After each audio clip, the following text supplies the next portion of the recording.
Live from Chatterbox Sports Studios, it's Off the Bench with Thom Brennaman. Well, good morning, and a pleasant good Friday morning to each and every one of you from our Chatterbox Studios in downtown Hamilton, OHIO. We welcome you to Off the Bench, presented by United Dairy Farmers. I'm Thom Brennaman. We come your way 10 a.m. to noon Eastern Time, Monday through Friday. You can find us streaming on YouTube/Chatterbox Sports. We ask you to like the program if you like it. If you don't like it, don't like it. We stream also on Facebook, the Chatterbox Sports page, and you can find us in podcast form. Just search Off the Bench with Thom Brennaman, and you're dialed in. Look, there's a reason why they call it March Madness, right?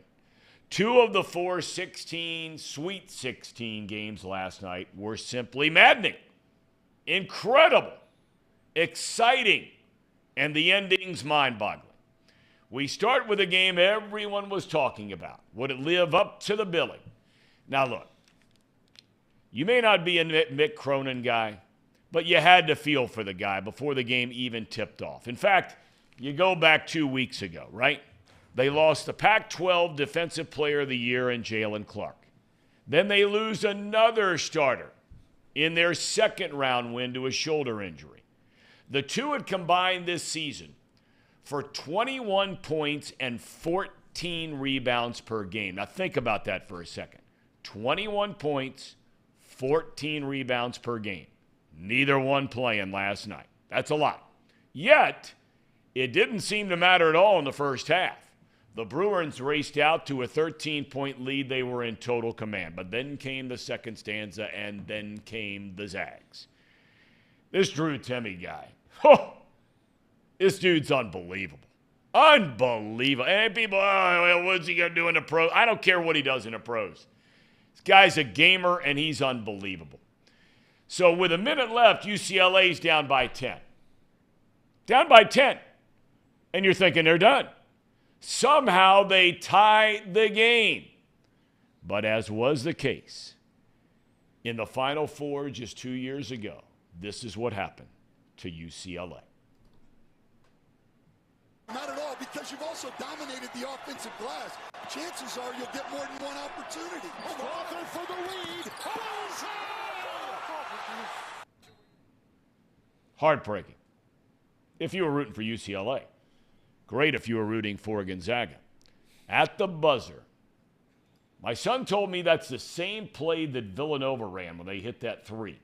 You run off the 2 guard, the point guard, you let the other guy shoot it for 3. All right, 79-76, what a game. Next up for Gonzaga is UConn. Holy Moses. You pointed it out yesterday, Reed Mouse. Reed, Casey McAllister, good morning, men. Morning, Tom. You were the one, Reed, pointed it out yesterday about UConn. You said watch out. Besides a 2.5-week stretch, 3-week stretch, about no one in the country has played better than UConn this season. Yeah.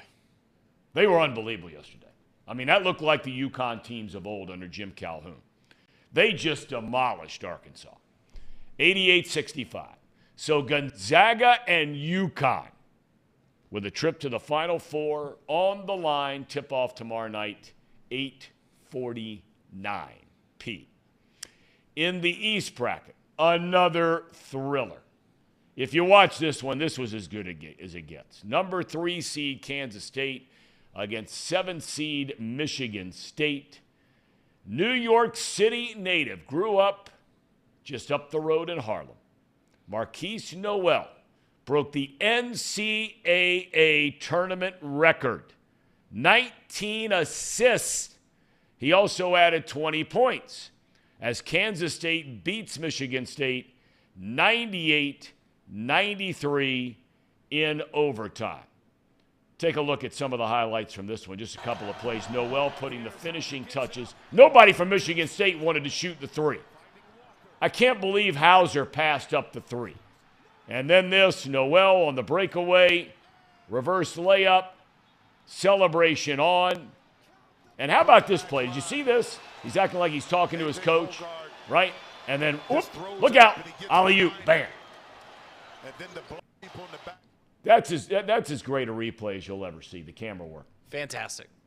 Fantastic is right. Kansas State will now face Cinderella. There are 2 of them left. Florida Atlantic. That squad has lost 3 games all year, and they beat Tennessee 62-55. As exciting as the Michigan State and UCLA Gonzaga game, as those were, you talk about it was unwatchable, that Tennessee offense. Thom, I know it's plagued them all year long, and I know their best player was hurt out for the year with the ACL injury, but that was painful to watch. Thom, we've been saying this all year long. Tennessee can't put the ball in the hoop. Oh, my God. Can't do it. It was pretty miserable. And, Rick Barnes has had a phenomenal coaching career. Wherever he's been, we talked about it yesterday, but there are Tennessee fans that are just irate at what's going on there. All the losses they've had as a top 4 seed over the last 8 years, and they lose to a 9 seed yesterday. Now, again, you have to be fair about this thing, okay? We've talked about Xavier with Fremantle being out. We talked about UCLA and their 2 guys not playing last night. You do have to consider that Tennessee's best player was lost for the year to a knee injury. But, good Lord. Brutal. The game tomorrow night, FAU and Kansas State tip-off 6:09. Tonight, 4 more games on the slate. And by the way, just let me say for the record before we even rehash the picks from last night, we can look in the mirror around here on Off the Bench. And as Clint Eastwood once said, as Dirty Harry, he once said, a man's got to know his limitations. And that's why I'm not a gambler. 0-4. Yikes. So whoever I pick today, bet the other way. Yikes. All right? Oof. We got the Xavier Musketeers and the Texas Longhorns tonight in the Midwest region. That's a 3v2 matchup. Tip-off at 9:45. The winner faces the winner of top seed Houston against 5th seed Miami. In the South region, the number 1 seed Alabama Crimson Tide faces San Diego State. And then the other Cinderella, the ultimate Cinderella, a 15 seed in Princeton locks up with Creighton.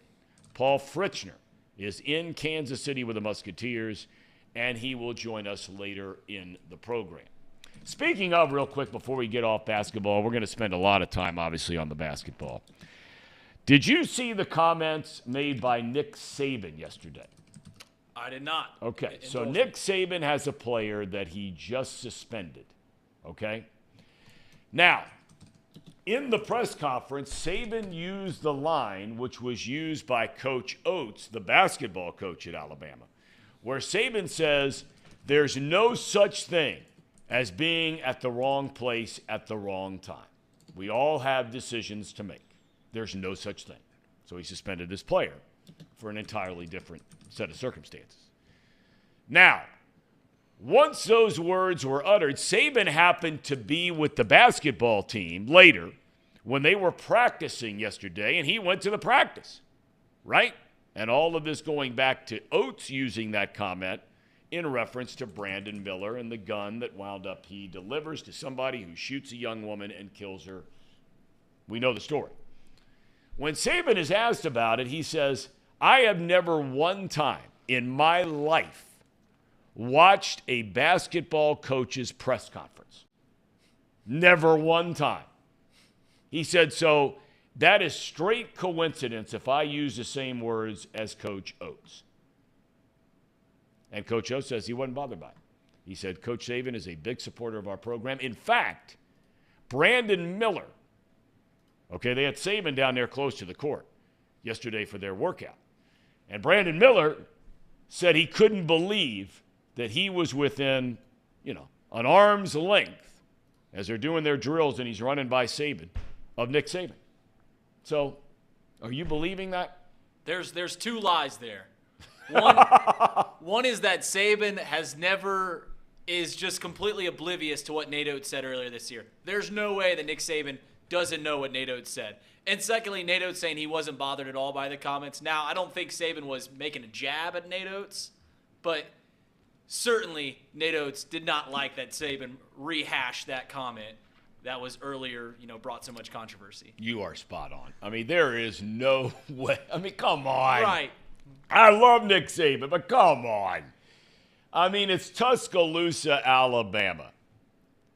Oh, here we go, Sir Boy Wonder jumping in. Don't you dare bet X or Miami, Tom. Well, guess what? We're going to reveal those picks coming up shortly, and my main man, Sir Boy Wonder, you may not like my picks. We just did them before we went on the air a short while ago. By the way, I need to jump on the chat here because I want to see what everybody has to say today, because we always appreciate everybody who jumps in on the program on a regular basis.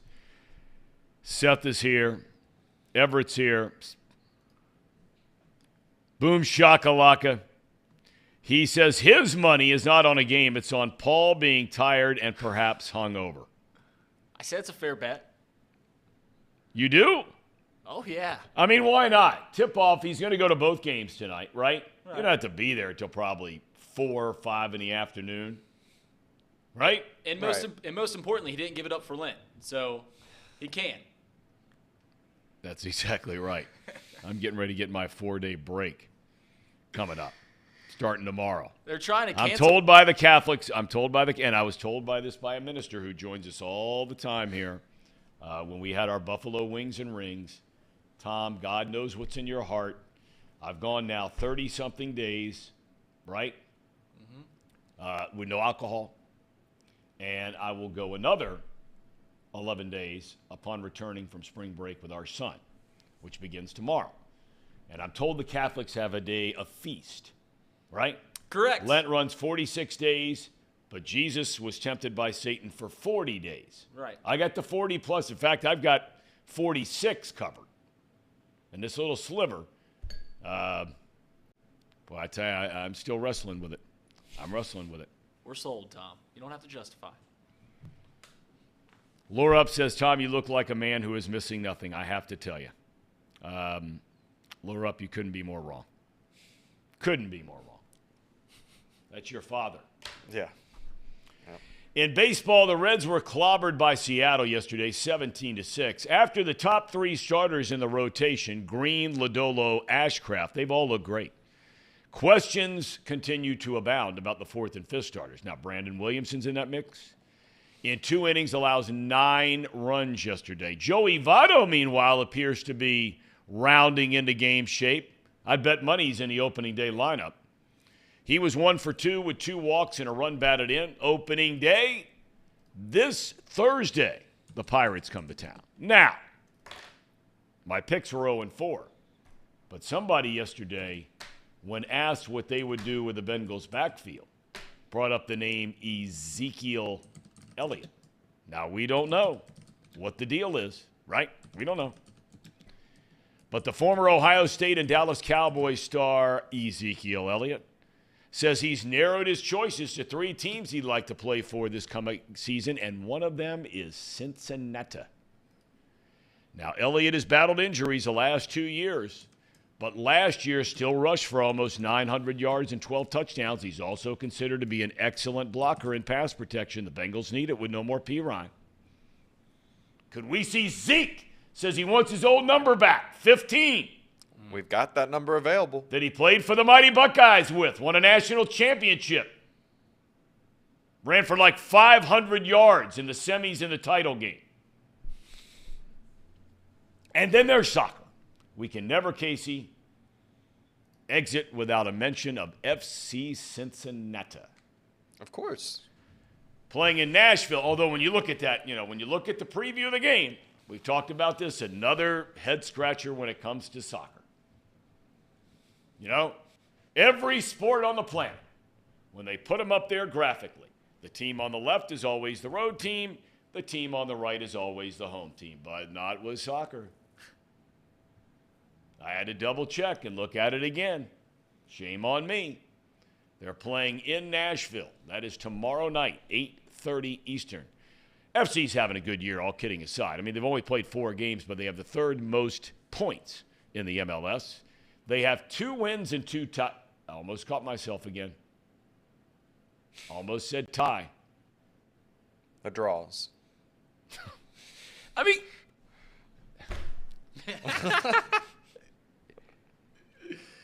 when they do the standings, I mean, every sport on the planet has W, left to right, W, L, and for those sports that have a tie or draw, they have TD.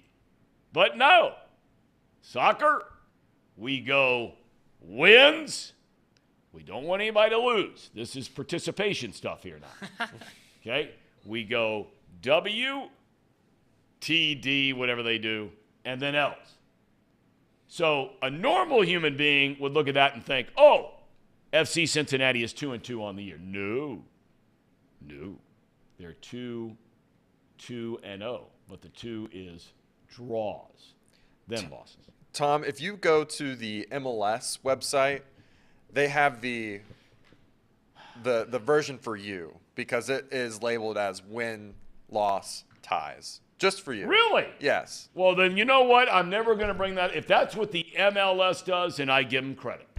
If you go to the MLSsoccer.com and you look at the standings, because it's called standings, conference standings, it is labeled as win, loss, tie. But that's just because I think we're American and, Dumb it down for us dummy Americans, yeah. Tom. Well, I tell you, just to soccer for a second, and I always talk about the Athletic here on the program. I got to tell you, I mean, they have so many unbelievable stories. They're not limited by space. I had no idea. Years ago, when they first came up to the big leagues, and I was announcing the Cubs games, I got to be buddies with more so Eric Karros, and we've continued a friendship for years and years and years. We announced games together later at Fox. But Karros and Piazza were roommates, Mike Piazza, were roommates living right by the beach, Manhattan Beach, when they were playing for the Dodgers. And I got to be friends with these guys. And every blue moon when the Cubs would go in to play the Dodgers, I'd meet those guys out, and we'd have a couple of beers. I have always just thought the world of Mike Piazza. I really liked the guy. I mean, he's a 62nd round pick. He grew up in Pennsylvania. Very humble, just pleasant, very, very pleasant, soft-spoken guy. But I've not spoken with him in years. And I did not know. There is an unbelievable story about Piazza that he buys this kind of almost Ted Lasso-like team in soccer in Italy. Piazza, Italy, Italian, right? And he's always wanted to go back to his homeland, even though he had never been there. But he had family back there. He buys this basically, let's just call it, if there's an A-League, B-League, C-League, he buys his C-League team in this tiny little town. And, I mean, he is celebrated like nobody's business, him and his wife, right? They've been married for years. Well, they get over there, and then the story is documented of all the stuff that goes on, whether it was a stadium, whether it was a rent for the stadium, whether it was having to pay people, even though you fired them by Italian law. And they racked up $6 million in losses, $7 million in losses. They sold their $19 million house in Miami to offset some of these. I mean, it is an unbelievable story. And ultimately, the team went bankrupt just recently. And the repercussions of that on his marriage, they're still together. On his kids, he had moved his family over there for half the year. His kids were going to school there. It's a pretty amazing story. So if you subscribe to The Athletic, I would highly recommend that you look that thing up because it's a big league story. And obviously not a happy ending for the Piazzas in Italy. That reminds me of Ryan Reynolds buying Wrexham.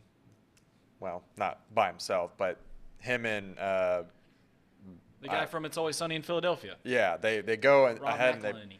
and they buy a team together, and they actually have a docu-series on it, and you can watch it. I don't know what it's on. I think it's like Amazon Prime or something like that. I think it's Apple. I You know, think, it's on Ryan Apple? Reynolds has a deal with Apple. Yep.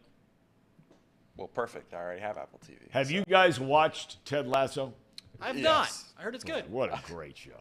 That is a great show. I actually binge watched it, like caught up to it in 2 days, just like 2 weeks ago. It's that good. Yeah, it's really good. It really is good. It really is. I mean, it is really good. What kind of time commitment am I given? 30-minute or It was hour? 30 minutes. 30-minute episodes? I Yeah. can do that. I can And crank those worth, out. I mean, everyone, and like Casey did. I mean, you can just steamroll through, right? You know, my wife and I watched them together. We didn't do it that way, but gosh, what a great show. Very funny, very entertaining. That dude's an awesome actor. What's his name? Jason Sudeikis, right? Yeah, I mean, he is just fantastic. Yeah. He's great. Could never be better, though, than he was in We're the Millers. We're the Millers. That's a TNT 4 p.m. almost every Sunday kind of show. I feel like it's always on television. That is as good as it gets. Horrible Bosses. He's pretty funny Oh, in that too. my God. It's not for the weak of heart. Because there are some lines in that movie. Oh. Wow. All right, boys. Where do you want to start? Do we want to rehash our games from last night? Do you want to start there? We're going to have Paul a little bit later on. We have Paul Dougherty at 11 to talk about March Madness. We're going to have Paul Fritzner from Kansas City right around 11:30. Do we want to here's a suggestion. Seth says he wants to start getting serious about opening day. All right, let's talk about the Reds just for a minute here. They've been running all their horses out there here for the last 4 or 5 days. I mentioned that they wondered if Votto was going to start the season on time. It certainly appears that way, right? Right. I mean, he looks good. He's been in the lineup every day. I'm not surprised at all. There are some people out there that think I'm not a Votto guy. It's ridiculous. I might not agree with everything you think of Votto, but the one thing I've always said, and I tell the story all the time about years ago when I was still announcing the games, and this is Joey Votto. I mean, this is a microcosm of Joey Votto. We were playing down in Miami. The game had gone like 17 innings, something absurd, went into like 1 or 2 o'clock in the morning. I couldn't sleep that night. I wake up about 6:30, go downstairs to hit the gym, and who's already in there after playing 17, 16 innings the night before? Joey Votto. That's him. Early grinder. Total grinder.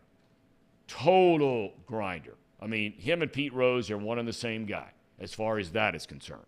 So it's not surprising to me that coming off a very serious surgery, that Votto is going to make it back for opening day. The question is, what are you expecting out of Joey Votto this season? The Joey Votto 2 years ago had a renaissance year. He had been very bad the year before, okay? Then he has this great year. Now, last year, you know, how long did he play hurt? I would probably say he played a long time hurt last year, and he had an awful year. What is reasonable of a 39-year-old man turning 40 in September? What is a reasonable expectation of Joey Votto's season? The thing about Joey Votto is that for the longest part, the best part of his game was his eye, right? I mean, you're looking at his stats, and he's getting on base over 40% of the time, like a 420, 430 hitter until he gets to his mid-30s. Then that started to taper off, but he's still getting on base about 36% of the time. But as he gets older, he's not as threatening as a hitter, right? He had almost 40 home runs a couple years ago, but last year he was terrible. So they can pitchers attack him more and more, which makes him going to have to put the ball in play more. If he can continue to be Joey Votto of old, work at bats, get on base about 38, close to 40% of the time, he will still be a valuable player, right? It's just, can he get back to that now that he's near 40 years old? I don't know. You're looking at last year, he played 91 games, and, you know, every batting average dropped 60 points. On base dropped 60 points. Slugging percentage dropped 200 points. Yeah. So how much is this age, how much is injury going to, you know, hurt his ability to put the ball out of the park and continue to be a threatening hitter? You know, just based off of looking at his stats and the trend, if you just look at the trend of where he's heading towards, I expect him and his ceiling to be probably, around that 250 mark. Yeah, I think that's fair. Yeah. And I think, the basement per se would be around that 200 mark. I don't think there's anything that we can really say or suggest that he can get back to that, 2.8, 2.9, 0.3 range at batting.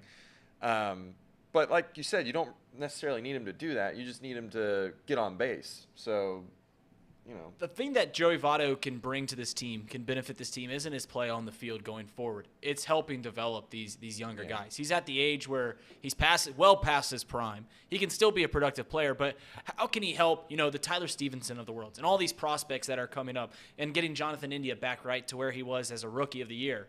How can he help these players develop as professionals, as ball players that come in and work just as you mentioned? He's showing up in the gym at 6 in the morning, 7 in the morning. How can he show these young guys that's the way that you go about and be successful in this business? That's what he can bring, is being a leader in the clubhouse. And he has become very much that, I think. He's not necessarily the rah-rah guy, but he is very well liked. He's very smart. Can be extremely funny.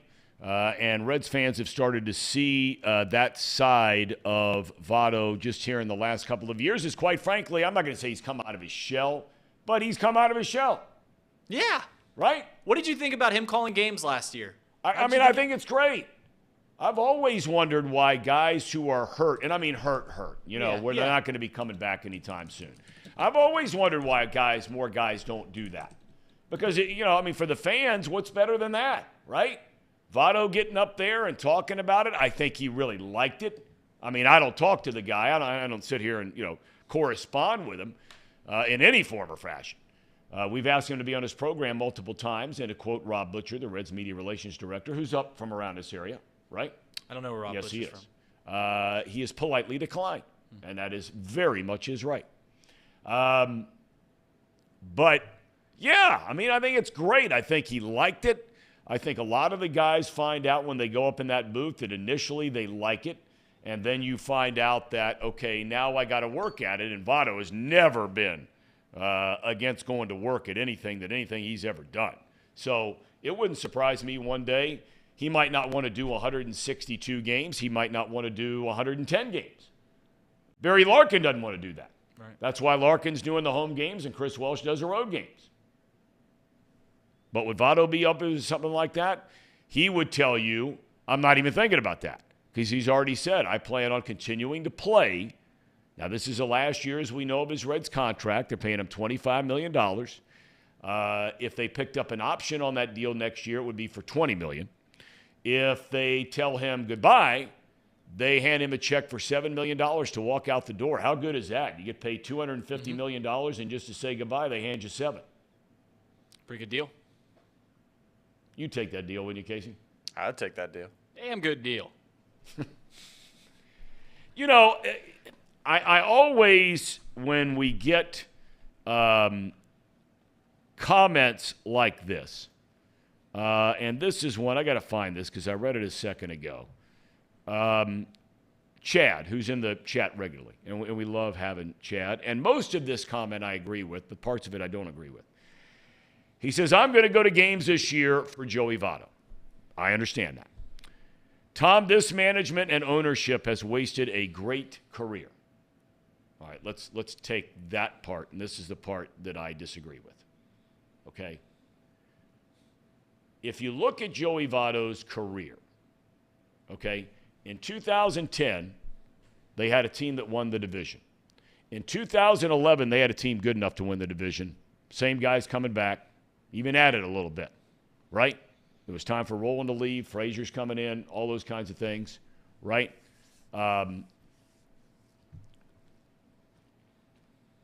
They do nothing in 11.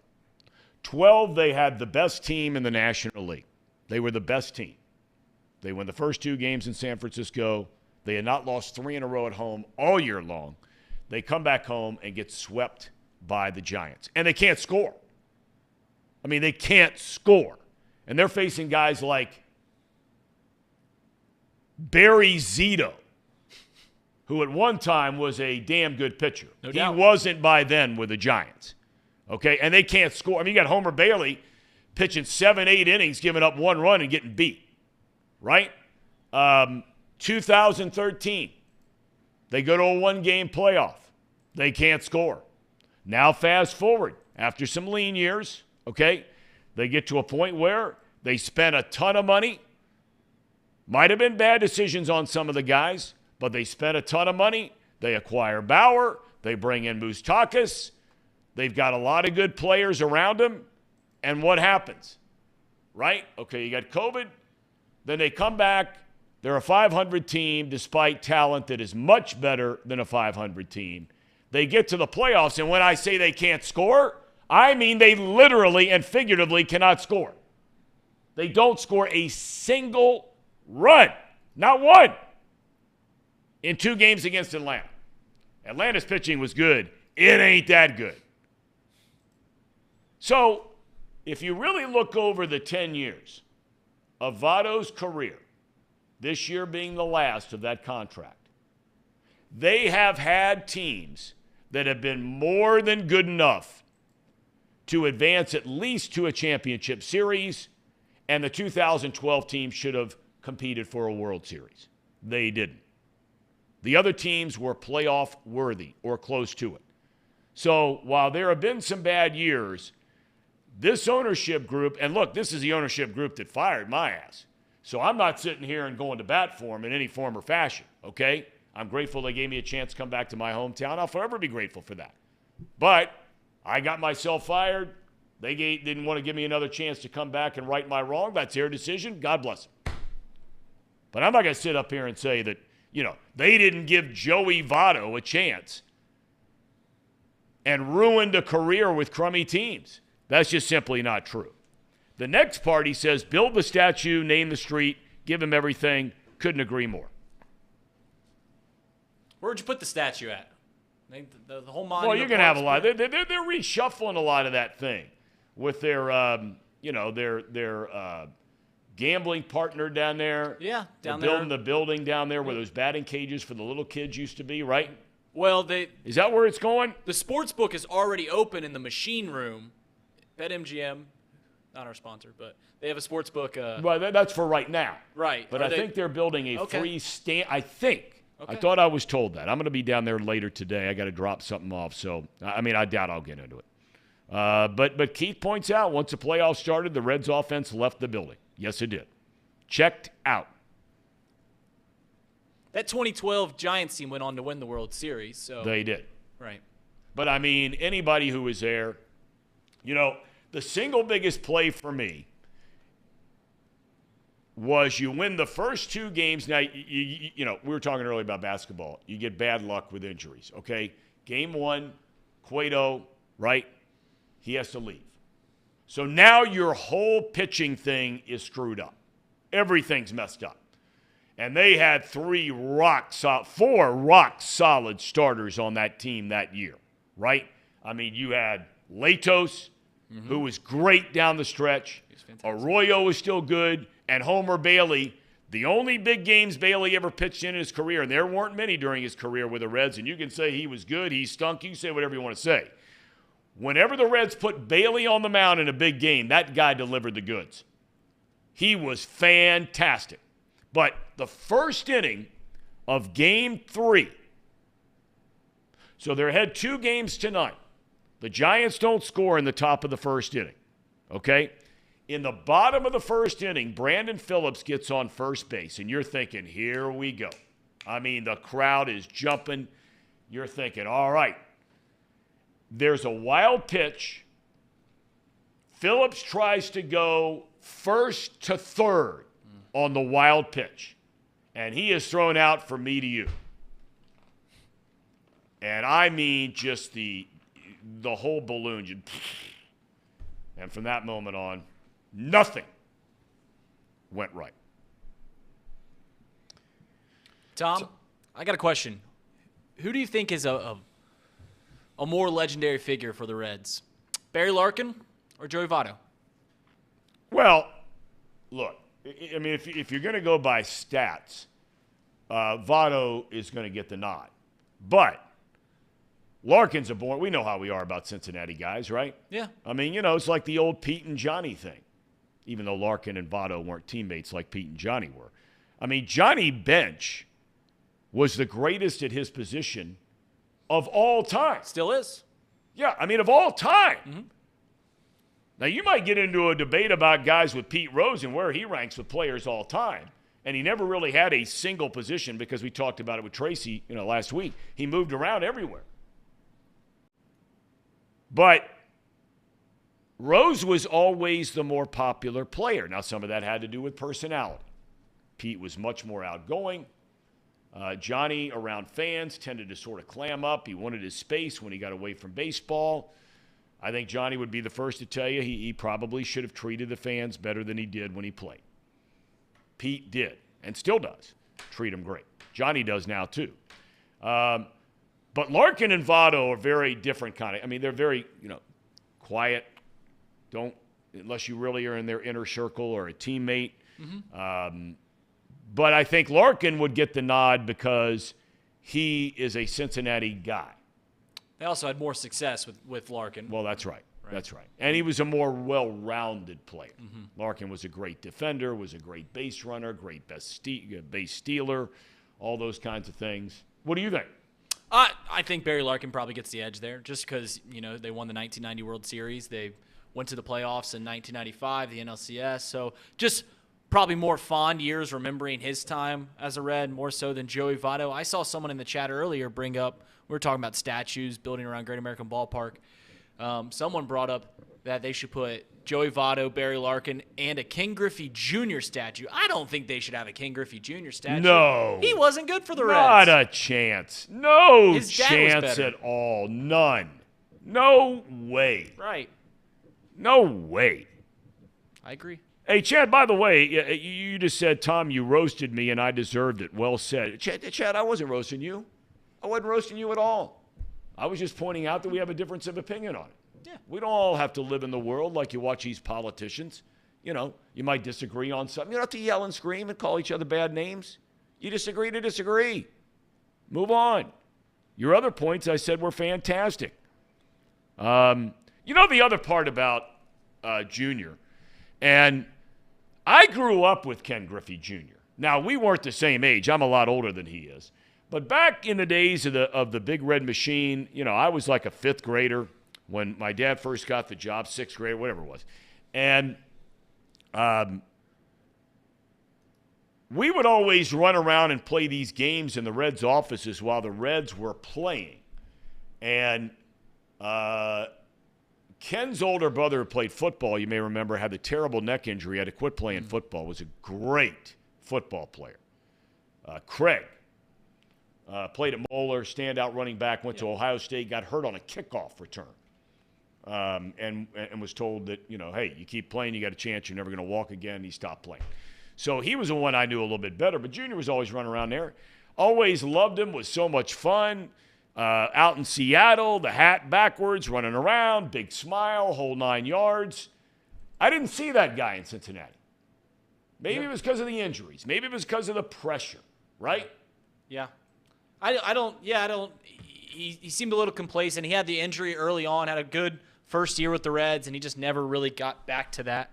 And on top of that, the Reds really never had a whole lot of success.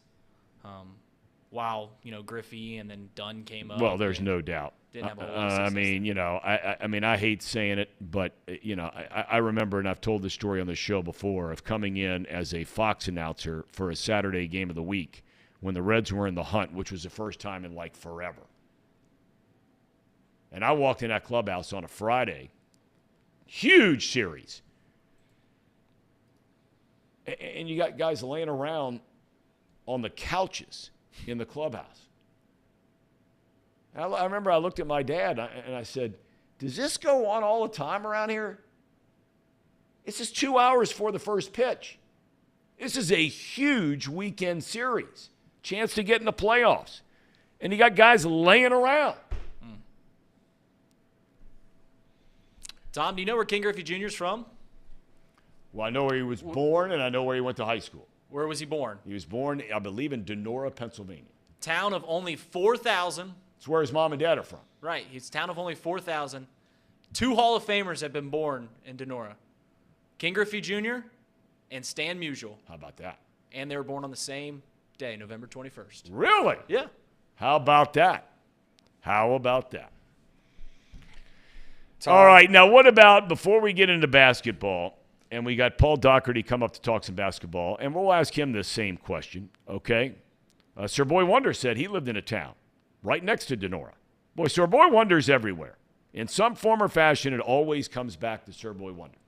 I need to get him with Sir Boy. If he's going to the Echo on the weekends, that's a big league. Sir Boy's big league. The Echo. I haven't been there in a while. Okay. I asked you about Votto. I can't remember what the Betfred Sportsbook. Can you look this up? Do they have this of an over-under win total for the Redlegs here in 2023? It's somewhere, I'll It's look in the up. mid-60s, right? It's like 66, somewhere around there. I'll pull it up right now. But it should be right around like 66.5, so they have to win 67 ball games. Pulling it up. Tom, 66.5, yes. are you at all disappointed that they are not starting Encarnacio Strand or Ellie De La Cruz? I just saw a comment here that made me think, it is kind of disappointing that it feels like the Reds are complacent in having a losing season and not trying to win.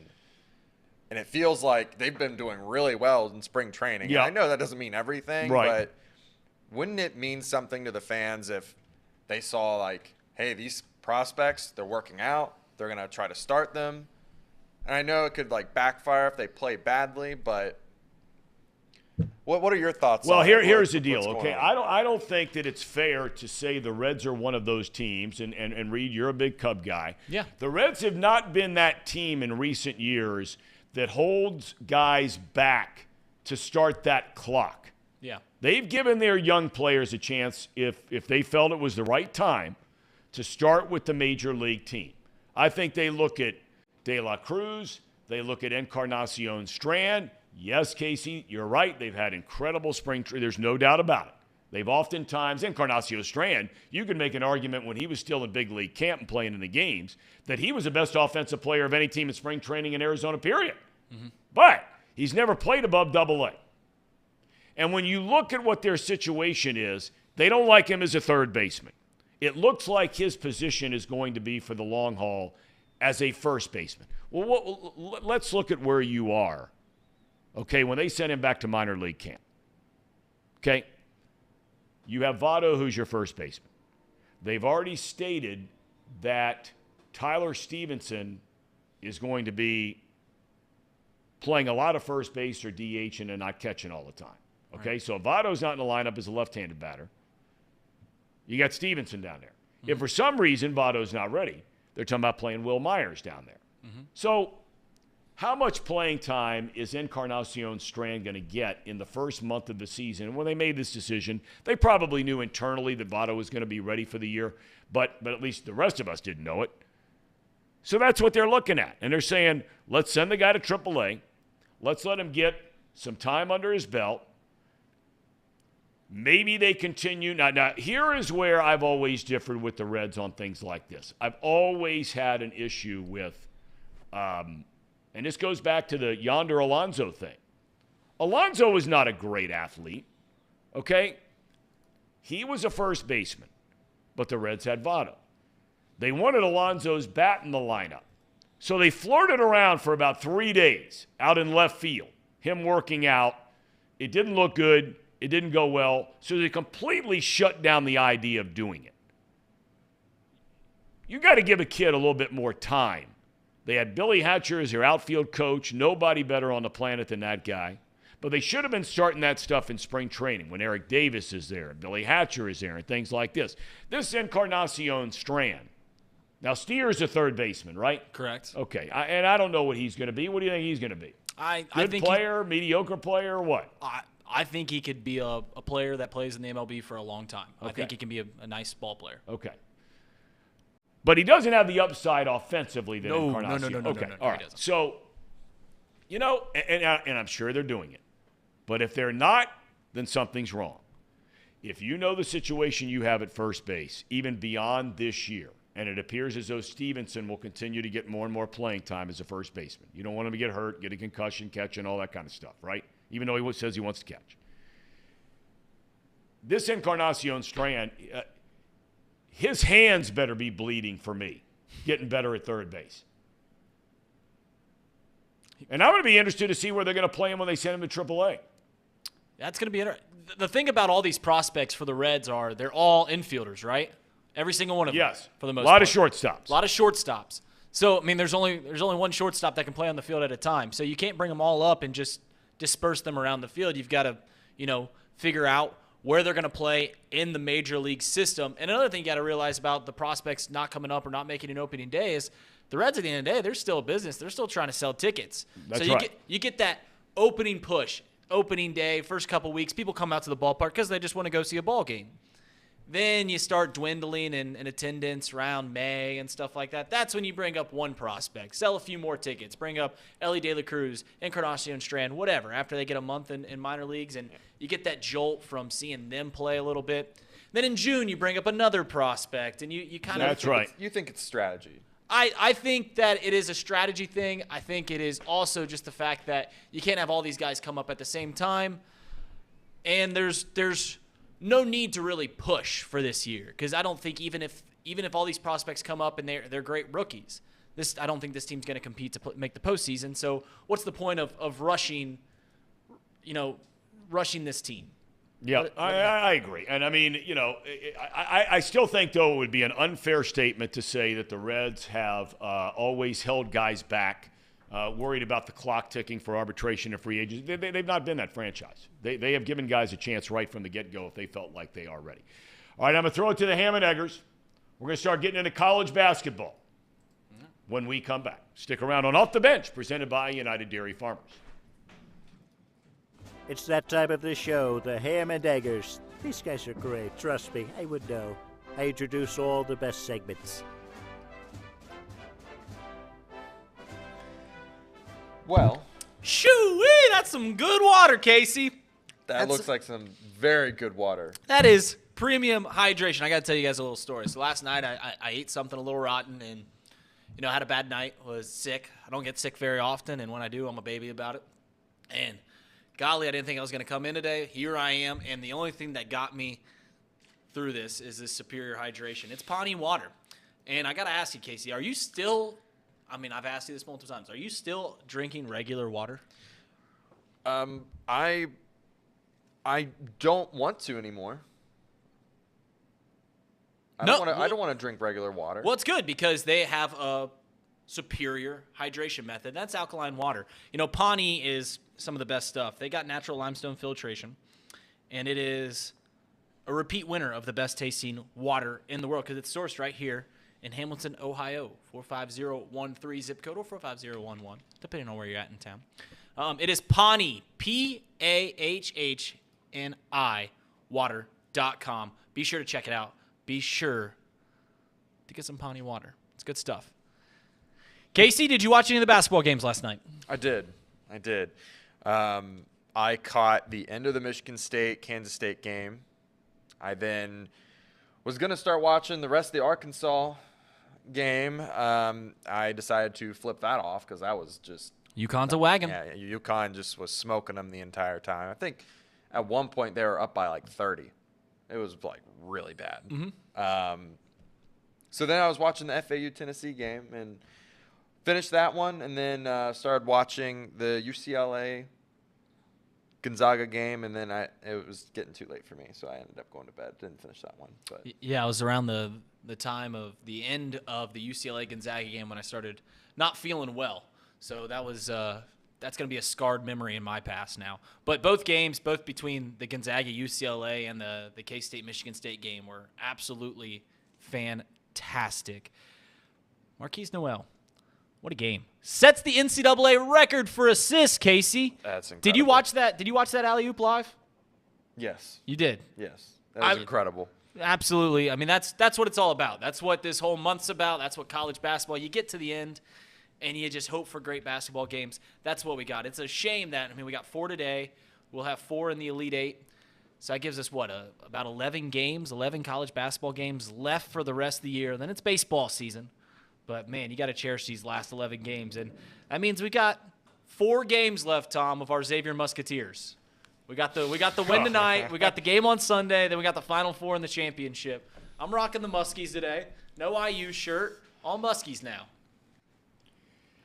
That IU shirt is being worn by a 5th grader somewhere here in Hamilton now. Was a little snug, wasn't it? It was a little tight. I'll tell you what, the chat has been on my butt. They should be. As of recently. I mean, last week with the IU shirt, this week they're trying to cancel me by getting 200 likes, and you can't cancel me. I'm right here. I'm going to keep showing up. That's exactly right. Grinder. Grinder. 7 a.m. in the hotel gym. That's just exactly like Joey Votto. right. That's exactly right.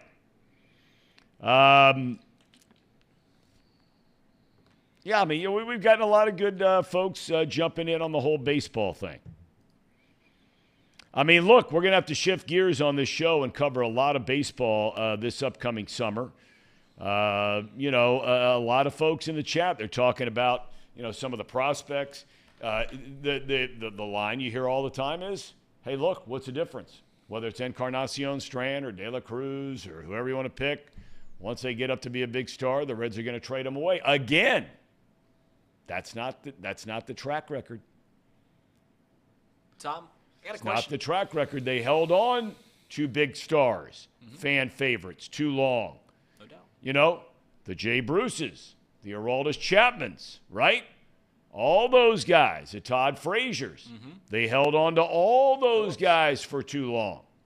So it's not been their MO. Again, you got to be fair here. And I'm not carrying the water here for Reds management or Reds baseball operations in any form or fashion. But that's not been their MO. You just have to go by the facts. Tom, yesterday, Tracy and us were all talking about Shohei Ohtani because the World Baseball Classic from a few nights ago. Two-way player. If you remember Hunter Green, yes, when he was drafted, he was a two-way player. Yep. Highly touted batter as well as hitter. Did he ever get a fair shake as a position player, or did they strictly just put him on the mound because that's clearly where his attributes are better? I mean, you throw 100 miles an hour, you're gonna pitch more often than not. Again, it's another thing that, in reference to what I was talking about a little while ago, I've never understood why not try it. Right there with you. Why not try it? And there are arguments, perfectly logical, reasonable arguments of why not to do it. But I guarantee you, and I don't know Hunter Green at all, but I guarantee you, if you spoke to that young man when he was coming out of high school and he was his second pick in the draft, now we didn't know he was going to have Tommy John surgery and all the rest of that stuff, okay? Mm-hmm. But let's be honest with it. When you're a guy throwing 100 miles an hour, and baseball has hundreds of these guys, if you include the major league level and the minor league level, guys that are throwing 100, there's probably a good chance sooner or later they're going to have Tommy John. Right? Yeah, that's probably the stress is mind-boggling on the arm. That's why what Nolan Ryan was able to do to me between him and Randy Johnson, I just can't believe it. Blessed for sure with incredible health, both of them, thousands of innings. But I guarantee if you asked Hunter Green, he'd have said, I'm all in for trying it. What was your first year in Chicago? That would be 1990. Okay, so Nolan was not on the Astros. Was he done by then, Nolan Ryan? I don't remember that. He was still pitching. He was still pitching. So he came to Chicago sometimes because the Astros were back. He was, but they had Mike Scott and that whole group. And then he ended up going to the American League, I think, right around there. Nolan Ryan did. Yeah. Okay. Jordan, I think Castellanos kind of wanted to stay. He could have been kept. I think there was a part of Cincinnati that Castellanos liked a lot. I don't think there's any debate about that. The issue I have with Castellanos, it's the only issue I know what some of you are thinking. Don't go down that road. I know what some of you are thinking. Admit it. Admit it. It's what you were thinking. The issue I have with Castellanos is he starts ripping the franchise after he's already gone. Yeah. Right? Right. I mean, be a stand-up guy and do it while you're still here. You know, and you can say, well, you're not going to say it when you're getting paid by somebody. Well, okay. But, I mean, you know, a lot of the comments he made, he could have made those same comments while he was still playing here. Great fans, great fan base, ownership. I wish they would commit for us being all in around here. He had a great year here, 1 year. He was fantastic. And then he goes to a town where all of a sudden the fans, little bit different ball game. Media, little bit different ball game. It's different out there in Philly. Has any batter benefited more from Great American Ballpark than Nick Castellanos? He's playing in Detroit. Yeah. It's a big ballpark. Yep. He's leading the league in doubles. He's still a good hitter, but he's only getting, 20 home runs a year, 18 home runs a year, somewhere in the low. He comes to Great American Ballpark, those doubles, all of a sudden are going over the fence. He parlayed a 35 home run season into $100 million. So bravo to Nick Castellanos. Absolutely. Good for him. God bless him. And he got to a World Series last year, and we'll find out what he's able to do this year. Is Doc ready to go? He is ready. He's ready to go. We were saying the Substack.com, the morning line at Substack.com. But, I got to thinking now he's got this new gig going at the Benjamin. Is that a Benjamin, the Ben.com lid? What do you got? What are you sporting there? Is that a Princeton hat? Bengal? What is that? This, my friend, is a Keystone Light hat signed by Kenny Anderson himself. He's a big Keystone Light guy, right? Yes, he is. When he lived on Hilton Head, I think there was one place on the island that had Keystone Light. I think it was a Walmart.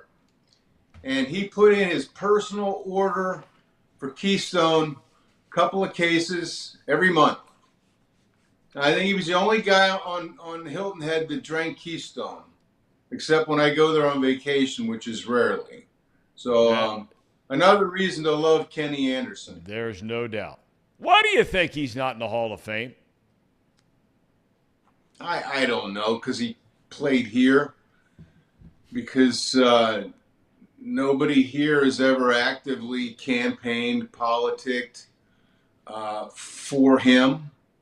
And he's not the kind of guy that's going to do it for himself. He was overshadowed by Bradshaw because Pittsburgh won all those titles. He was a better quarterback than Bradshaw, certainly better passer. But he didn't have, Mean Joe Green, Mel Blount, Rocky Bleier, Franco, and the whole Pittsburgh thing. It's just one of those things, I think we all feel sometimes in life that we've been shorted, slighted, ignored, overlooked. Not many of us have a case for that. I think Kenny does. It's good to see Ken Riley is getting them this year, and we'll be looking forward to that during the induction in Canton, Ohio later this summer. We've been talking a lot today, even though it's the NCAA, and we'll get to that here in a minute. But we've been talking a lot about opening day. Doc, you were the lead columnist at the Enquirer in this town for over 30 years. You've been in this town longer than that now with doing the morning line, continuing that. I can never remember, now it doesn't mean I'm right, I can never remember being 5 days away from opening day and tickets still available. Does that surprise you? I mean, opening day is different here. We all know that. And if for no other reason, I would have figured it sold out because it's opening day in Cincinnati. What's it say that it's not? I don't know, Tom. It saddens me more, more than surprises me. It's a results-based gig, man, and not even opening day is immune to that. The fans are feeling, I don't know what the word is, abused, not abused necessarily, but they don't feel like the team is making its best effort to put its best product out on the field. I think it's a logical response to what has been happening here for several years. I think there's still a lot of Reds fans out there, and I think all of them are going to watch TV and listen on the radio. I just think that more and more they're not going to go to the games. They're not going to support a product that they don't feel supports them. And being a former Pittsburgh Pirate fan, I can relate to that completely. You know, I still hold fond memories of the Pirates and still hope that someday they'll come back and be a representative team. But at the moment, I don't like them and I don't support them, and I don't care what they do. And I think more and more Reds fans are in that position now. I mean, conversely, you can suggest that, you know, look at the young guys they're bringing up. The farm system is doing better, but you can't base your passion on a Major League Baseball club, on minor league, before a Major League Baseball club, on minor league guys. You know, the prospect, as baseball speak, for ain't done nothing yet. And until they start doing, I think fans are going to stay away. And it's sad. It really is. I feel bad. I wish it weren't this way. You know, I'd like you to share that. You've done so, and you've referenced it a number of times through the years in your column. But share with us here on Off the Bench on you know, how you logically came to the conclusion that you weren't going to be invested in the Pirates anymore. Because I think there might be a lesson in there for some Reds fans looking at this 2023 season.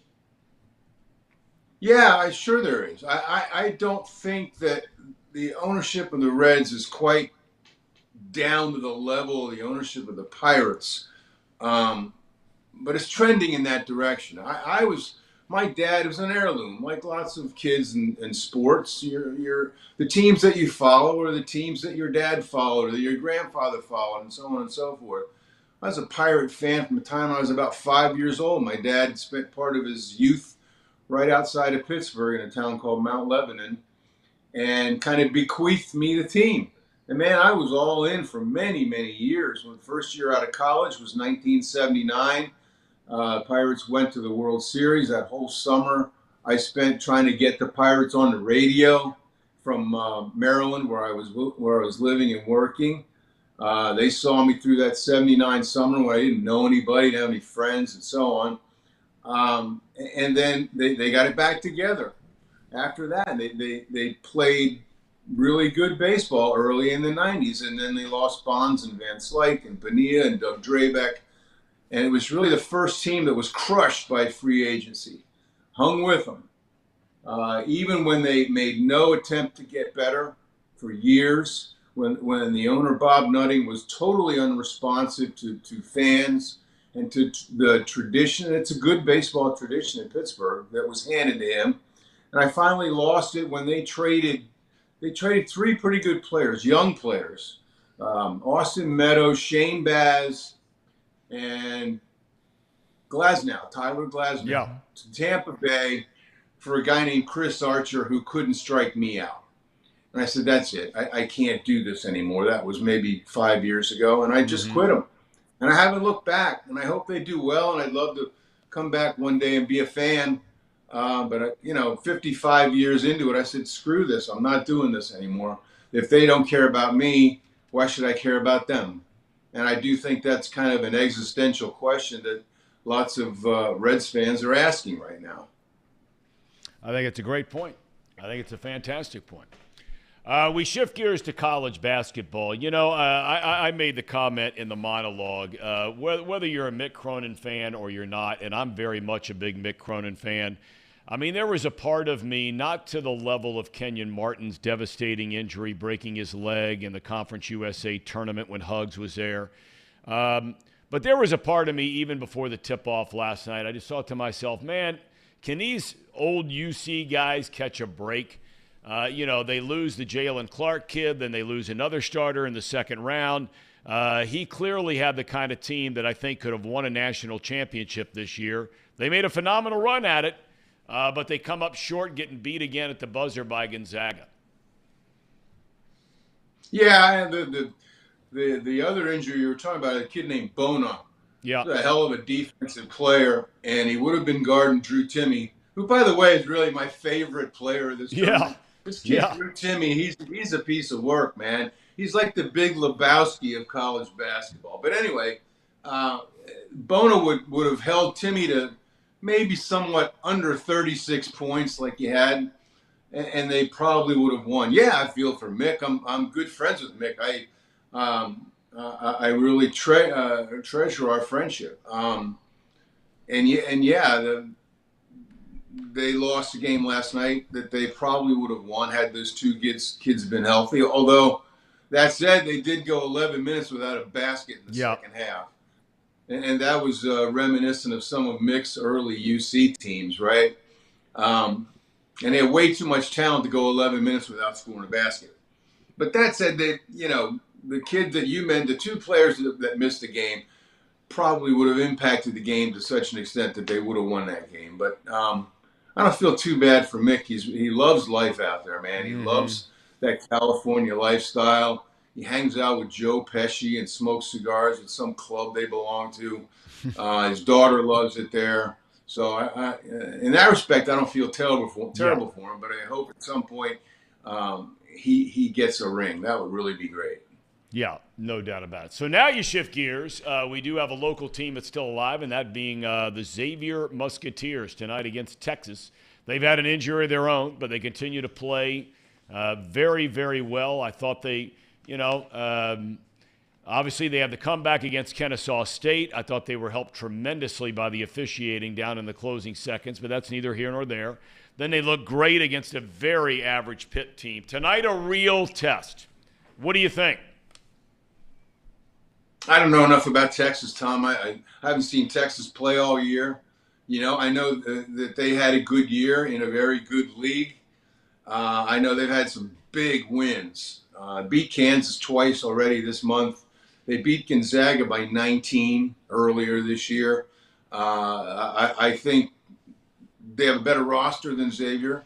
That doesn't really mean anything, as we've come to learn in this tournament especially. It's sort of a why not deal. You watch Florida Atlantic, you watch Princeton. I mean, in earlier years, we watched George Mason and Loyola and Butler get to the Final Four or the championship game twice. Why not? Especially now.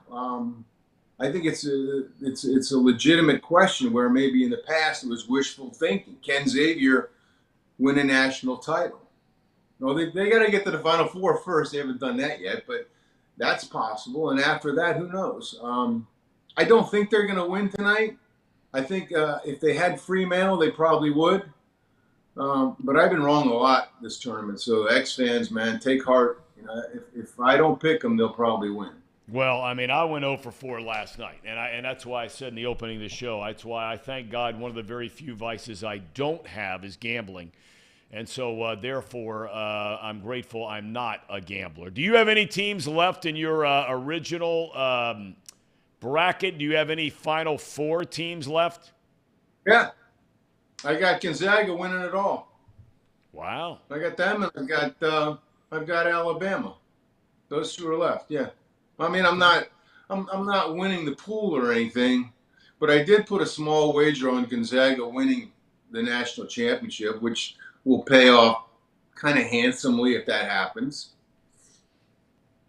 Well, I tell you what, as good as the game was last night against UCLA, I'm not so sure it might not even be a better game tomorrow the way UConn is playing right now. I mean, that is going to be a big league game. Yeah. UConn is doing what UConn does this time of year, Yeah. I thought they were overrated coming into the tournament. But they're playing now the same way they played earlier in the year when they were ranked as high as second. Yeah, it's going to be exciting. I assume you'll just be boarded up watching basketball all weekend, Doc, or you getting out and about in the rain? I saw the animals Nah, lining up 2x2 around the corner here the other day, so I don't know. I'm supposed to work at the golf course tomorrow morning, but I already got weathered out. I mean, it's been tough, man. Every time I'm supposed to work, it's raining or freezing. So, no cart barn tomorrow. I guess basketball at some point. Although I spent so much time on the couch last weekend, and I think I gained like 5 pounds. You know, I ate all kinds of bad food. It really, as much as I love the tournament and watching the games, when that first weekend is done, you just feel like a blob, right? Yeah. I mean, so I may have to rethink the viewing schedule, but I'll probably be there for most of it. All right. Well, you got time to sneak in a workout right now, Doc. I mean, you're off work. The games don't start till 6-something tonight. You got a little time now. Yeah. I got to finish the morning line first. So you interrupt me when I'm on this show. I'm in the middle of writing great stuff, and then I totally lose my train of thought. So the first half of the morning line is great, and the second half stinks, and that's pretty much your fault. Okay, well, you get right in line behind my wife for everything else being my fault. So it's no big deal. The dogs love me though. I mean, they love me, but you know, the wife, eh. Yeah, they're not the smartest creatures around. You mean wives? No, dogs. Oh, okay, all right, okay. Well, I don't know. I might be going the other way, but that's okay. All right, Doc. Good luck with theben.com, right? BetTheBen.com. All right. Check it out. Big league operator. Thanks, brother. I mean, you know, he talks about this show. I mean, putting a damper on him. All I know is since he joined the show, he's now got another gig lined up. That's all I know. That's what we do. All right. All right, Doc. Have a good weekend. Thanks, sir. All righty. Paul Dougherty, kind enough to join us. I mean, it's true, though. Ever since he started coming on this program, now he's got this big league gig. He was doing the morning line, you know, like a lot of us, kind of hanging out in our basements, you know, whatever it is we're doing, we're doing. And now he's got obligations. He's got a payday. All we do is propel careers. It really is amazing. That's all we do here. We prop People up. We're givers. Yes, we are. We are givers on this program. All right, everybody wants to know, what are we thinking? What are we thinking about tonight? So we got Paul coming on at 11:30. He's going to be part of our picks. Do we want to rehash some thoughts about last night's games? Or do we want to talk about Ezekiel Elliott? And wait for Paul on the basketball front. I do want to talk about one last thing about last night, which was just we didn't even talk about this right here, Tom. Oh yeah, this is just. I can't believe that. Now, if anybody was watching the game, and I was telling you guys this, I'm sitting there with my son. He gets back from lacrosse practice last night, and of course, the second he walks in the door, he's covered, he's soaking wet. All he cares is stripping everything down and watching these games. Okay. Yeah. Well, the only game I really cared about watching last night was UCLA. Mm-hmm. You know, but the Tennessee game had started earlier than the Gonzaga game, and so there was like 4 minutes left in the game, and it was still very much a game, Tennessee against FAU. So if you were watching at home, and I was sharing with these guys because they were probably already watching the Gonzaga-UCLA game. We had flipped over just for a minute. God, was that game painful. Anyway, so what you just saw was a Tennessee player in a blatant like a heat-seeking missile. You could just watch that video. Let's put it up again. He is eyeing this guy down, the big man, for FAU because they've been banging all night long. Okay, and so he just zeroes in on him. And let's watch this again here real quick. This is not what we saw on the telecast initially, okay? So the Tennessee player right here, big guy in the middle, bam, just throws an elbow right in the chest of the big man for FAU. You notice right there, the game went on. Okay, there was no stoppage in play. None of the officials saw this, no nothing. So they go back down the other end, okay? And there is a play underneath the basket where two players get locked up, their arms got locked up, and as they were falling to the ground, a player hit the other player with an elbow inadvertently in the face. So they stopped play. And the announcers are all talking, and they're running the replay over and over of this exchange that occurred under the basket after they had gone to the other end of the floor. Gene Steratore comes on there. He says, I don't know why they're looking at this. There is nothing to this play, on and on and on. And as you've seen in the tournament, and it really is a great thing that officials do now for all of us who are watching these games on television. One of the officials will walk over to the television commentators, and, Jimmy Jackson was sitting there last night, and he takes off his headset, and the official will explain to him what is going on here. Well, when the official comes over, he says to Jimmy Jackson, which Jimmy Jackson then shares with all of us, they're not looking at what happened on this play that we're seeing 15 replays of.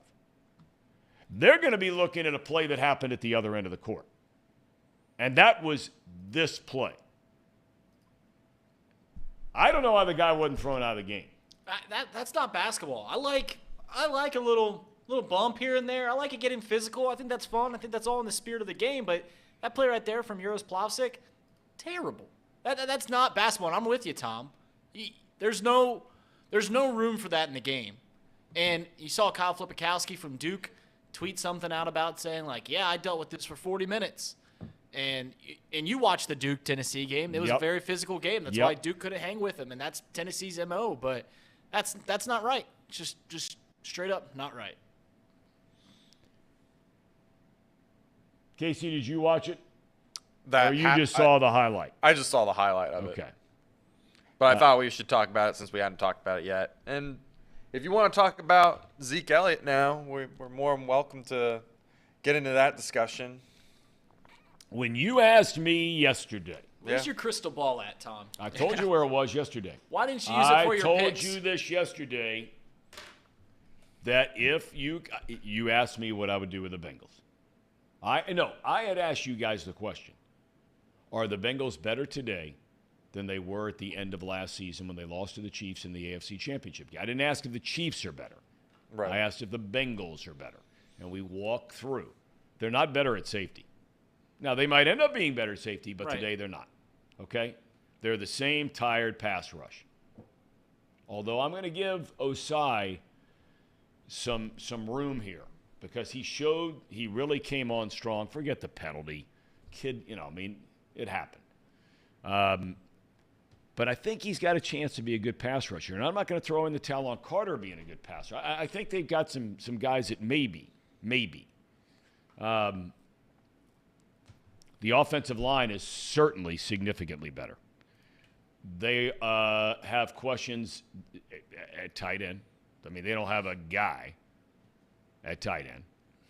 Okay? And what are they going to do in the running back room?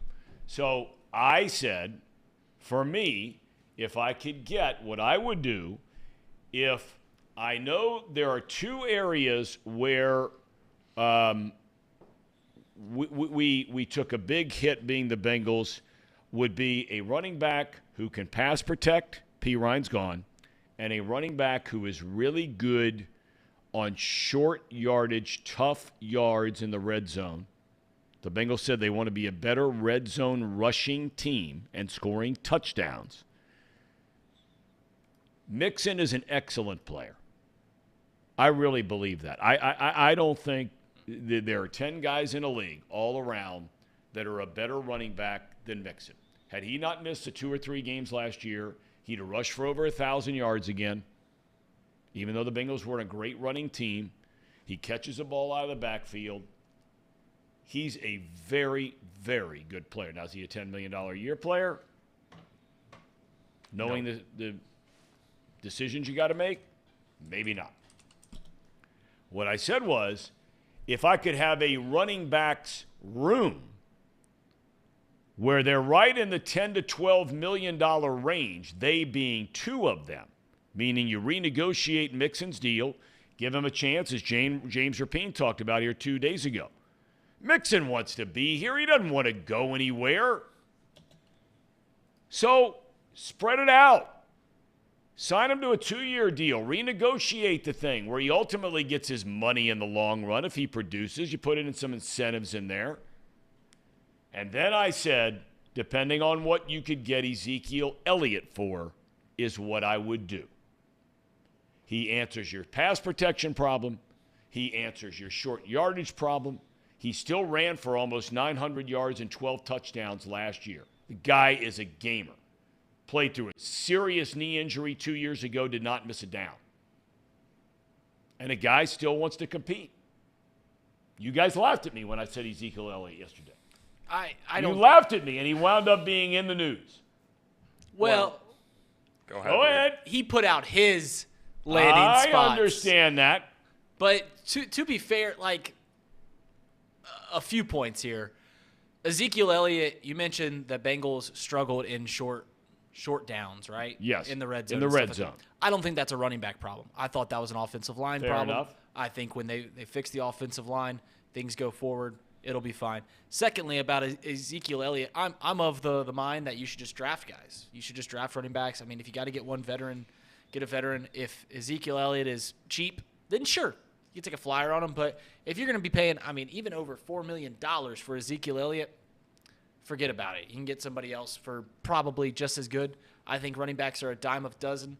I see Everett Henry in the chat going off right now, and I actually liked a tweet from him. So this conversation about are the Bengals worse now than they were when the season ended, and Everett threw out a really, really fun tweet that he said, you know, people were like, what have the Bengals done to address the reasons why they haven't won a Super Bowl yet, which was the offensive line and stuff like that. Well, then they signed Orlando Brown, and then people are like, well, are the Bengals worse now? It seems like the goalposts are moving a little bit when we talk about this Bengals roster, and I just want to see some more things, you know, a few more dominoes fall before we truly think and talk about whether the Bengals are worse or better. I think they are without a doubt better at this very point. This You time think place. they're better? Yes, because the offensive line was without a doubt their most egregious problem, and they got Orlando Brown, the biggest free agent tackle that could become available, and we got him. You keep 9 up, we're going to win some ball games. Casey? So the few things that come to mind with this Ezekiel Elliott potentially, whether or not it was him just addressing who he wants to go to, or if there's actually some validity to the Bengals having interest in him. Right. I'll tell you some things that probably aren't that shocking, but in terms of yards after contact, Mixon and Zeke are exactly the same. If you look at their season stats from last year, they're the exact same in breakaway percentage. Yeah. They're like They're not a home run hitter. They are the exact same type of player. And maybe you could argue with me that Dallas has a better offensive line, so you know, there's not a one-for-one there. But Zeke is a much better. I looked at the statistics. He is literally in line with Samaje Perine when it comes to pass blocking. Yes. And he might even be better. That's because exactly he's done right. it for a longer time and he's had starting snaps. It's not like he was just the third string running back or second string No, but running his back. role's been reduced the last 2 years to Right. Pollard. Yeah. But he's always been a great pass blocking running back.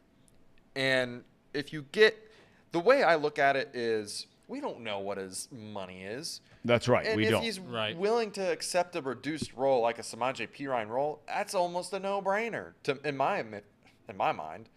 But even so, I'd make the argument that if you do sign Elliott, and a lot of people aren't going to like this, especially the people that love Mixon, it makes a whole lot more sense now to cut Mixon, and you pretty much have the exact same player in Ezekiel Elliott.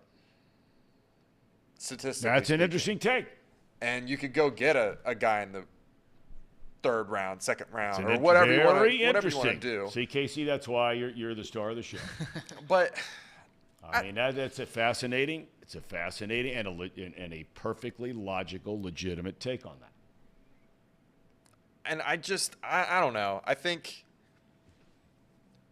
you don't have to spend a whole lot of money to get Elliott. He's already been in a reduced role. He's already 27, 28. I don't Yep, quite know. 27. 27.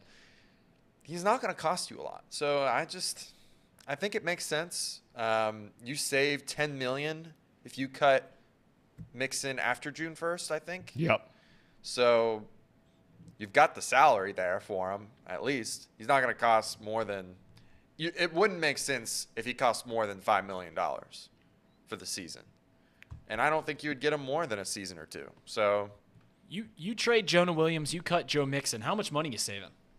that right there is about if you're not taking any other salaries and you cut Joe Mixon after June 1st, it's $22 million. Almost 23. Healthy chunk of change. That's a lot of money. But you say that, and while that is certainly true, that free money with that late in the process is not going to get you anybody. All the good guys are gone. I think what it does is just it frees you up some money, what you want to do with Burrow and Higgins and that crew. But it's doing nothing for you June 1st. No. But I think that's why you spin to the cap, like Duke said. And I don't want to say I'm happy with the Orlando Brown signing, but I really do think in terms of everything else, he might have fumbled the bag this offseason. Just a little bit. Not a lot. He's bobbling the ball right now, but it looks like he might be dropping the ball, at least in free agency, because we have around $17 million in cap, potential to have another 22, and you can't get a tight end. You can't get a running back. I mean, I don't know. Well, I'll tell you right now, and I'm on record as saying this already. And a lot of people are going to go off the reservation when I say this, and then we're shifting gears to college basketball for the rest of the program. I'm going to tell you right now. I want to hear what people are going to offer me for T. Higgins. That's all I'm telling you. I'm going to listen. I'm going to really listen. Not this year. I'm talking about at the end of this year. Mm-hmm. This year, you're all in, right? Spend to the max. Figure it out. Try to win the whole thing.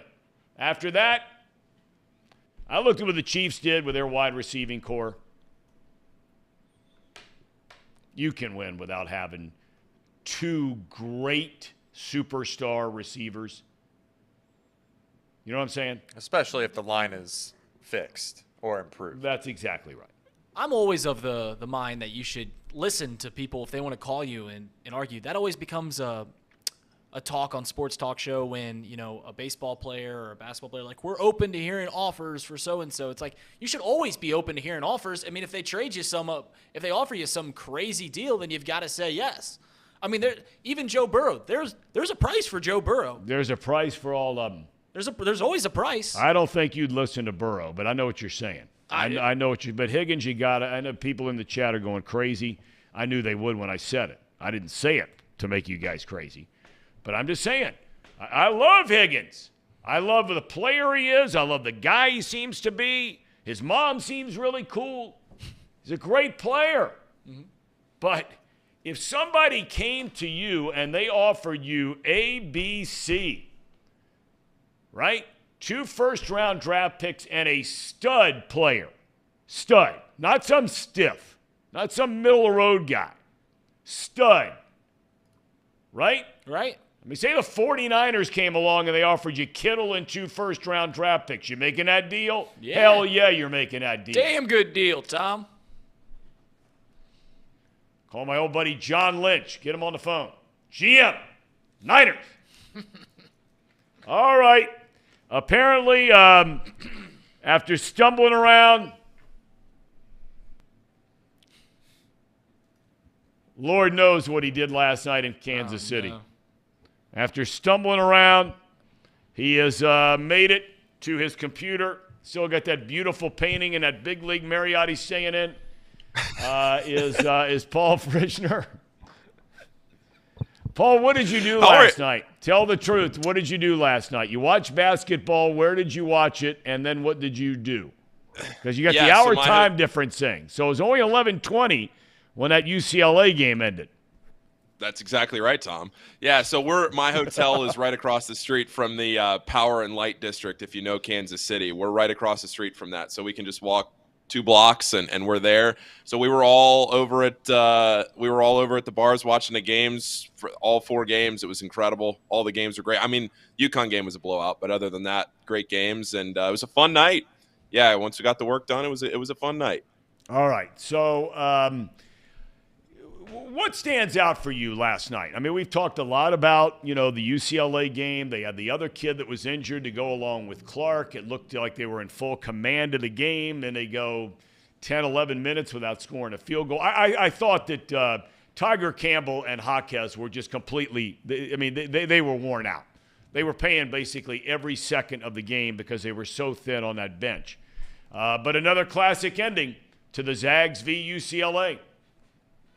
Oh, it was incredible. And you just kept getting the sense that at some point the Jalen Clark injury was going to catch up to UCLA, that eventually they weren't going to be able to overcome it. But even still, with the way this game was going back and forth the whole way, and the last play, I just can't get over it. John Fanta tweeted out after the game, he talked to Mark Few, and Mark Few said, we practiced that play. We call it the Jay Wright, because that's exactly what Villanova did to win the 2016 national championship. Yep. With Archie Diacono handing it back to Chris Jenkins. A lot of teams have copied that style. A lot of teams run that now, and that's exactly what Gonzaga did last night to get that shot to open it up.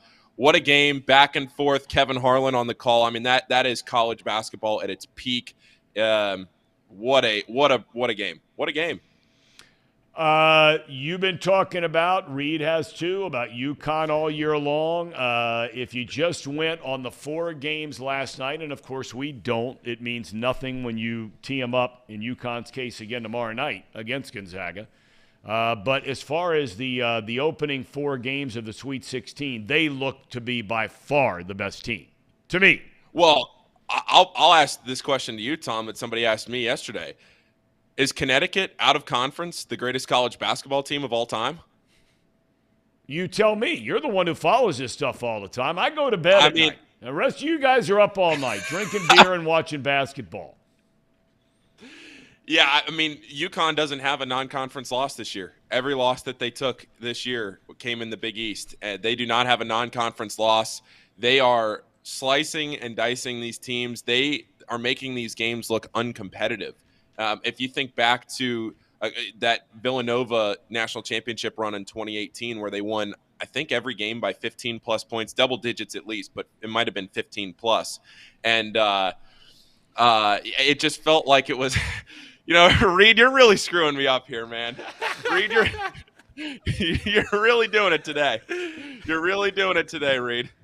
That's good. Why? What the hell's going on? There's no inside jokes on Off the Bench. Tom, every time, I don't know if you can read the lower thirds, but I've just been peppering jokes at Paul. Every time he comes on, I don't know if you see him giggling, but my goal is when he comes on is to break character for Paul. And I'm successful thus far. Back to your point, Paul. Yes. No, UConn out of conference has just been incredible. And it again goes back to what I've talked about so much, where you play this 20-game round-robin schedule, and it almost makes you wonder if there was something going on in that UConn locker room. And we were talking about that earlier today, too. It almost feels like maybe something was happening. I don't know, that threw them off, because between that Xavier loss that UConn took on New Year's Eve and then the next Xavier loss, they look broken. They look like a different team, and now they're rolling through these teams without competition. Yep, you're right. All right, let's go through our games from last night, and then we will do our picks tonight. And inside of those picks tonight, we will get your thoughts of Xavier v. Texas, since you're in Kansas City with your Xavier Musketeers. Look at Sir Boy Wonder. Big League Paul, that's him. BLP. Big League Paul rubbing elbows with all the big wigs last week in Greensboro from the NCAA, hanging out with all his boys from Xavier now. Paul gets interviews with Sean Miller. We can't get him here on Off the Bench with Sean Miller. I know. We've had Darren Horn and Wes Miller, but we can't get Sean Miller. It just goes back to we propel people. We're propelling Paul to get interviews with Sean Miller even though we can't get them. That's exactly right. All right, Casey, where are we starting? Let's go. San Diego State versus Alabama. All right, this is a 7.5-point spread. Wow. I am taking the Crimson Tide of Alabama. Case? And by the way, before we go any further, as I said earlier, but for those of you that missed it, whoever I pick, bet against him. 0-4 last night. Yeah, wait. Yeah, I was going to say, did we go over the records from last night? Well, I said I was 0-4, and I'm very comfortable admitting when I stink, which is frequently. Well, what were you guys last night? What were you, Paul? Were you 4-0? I went 4-0, baby. How about that? I went Casey? 2-2. I went 2-2. So. Reed? 1-3. Wow. I'm with you, Tom. No, you're not. No, because you at least have a 1 there. I did get on the board. That's right. Unlike so the there's Reds. nothing. That's that California stuff again, Reed. It's rubbing off on you. Oh, no. There's a big difference between 1 and none. All right, whether it's wins or losses. All right, I got Alabama tonight, 7.5. I don't like that number much, but I like Alabama. Casey, what are you doing? Well, I know that you went 0-4, but Tom, I just don't care. Alabama's too good. Brandon Miller's really something else. I just don't think San Diego State has a guy that can stop him. So, picking Alabama. All right, Paul.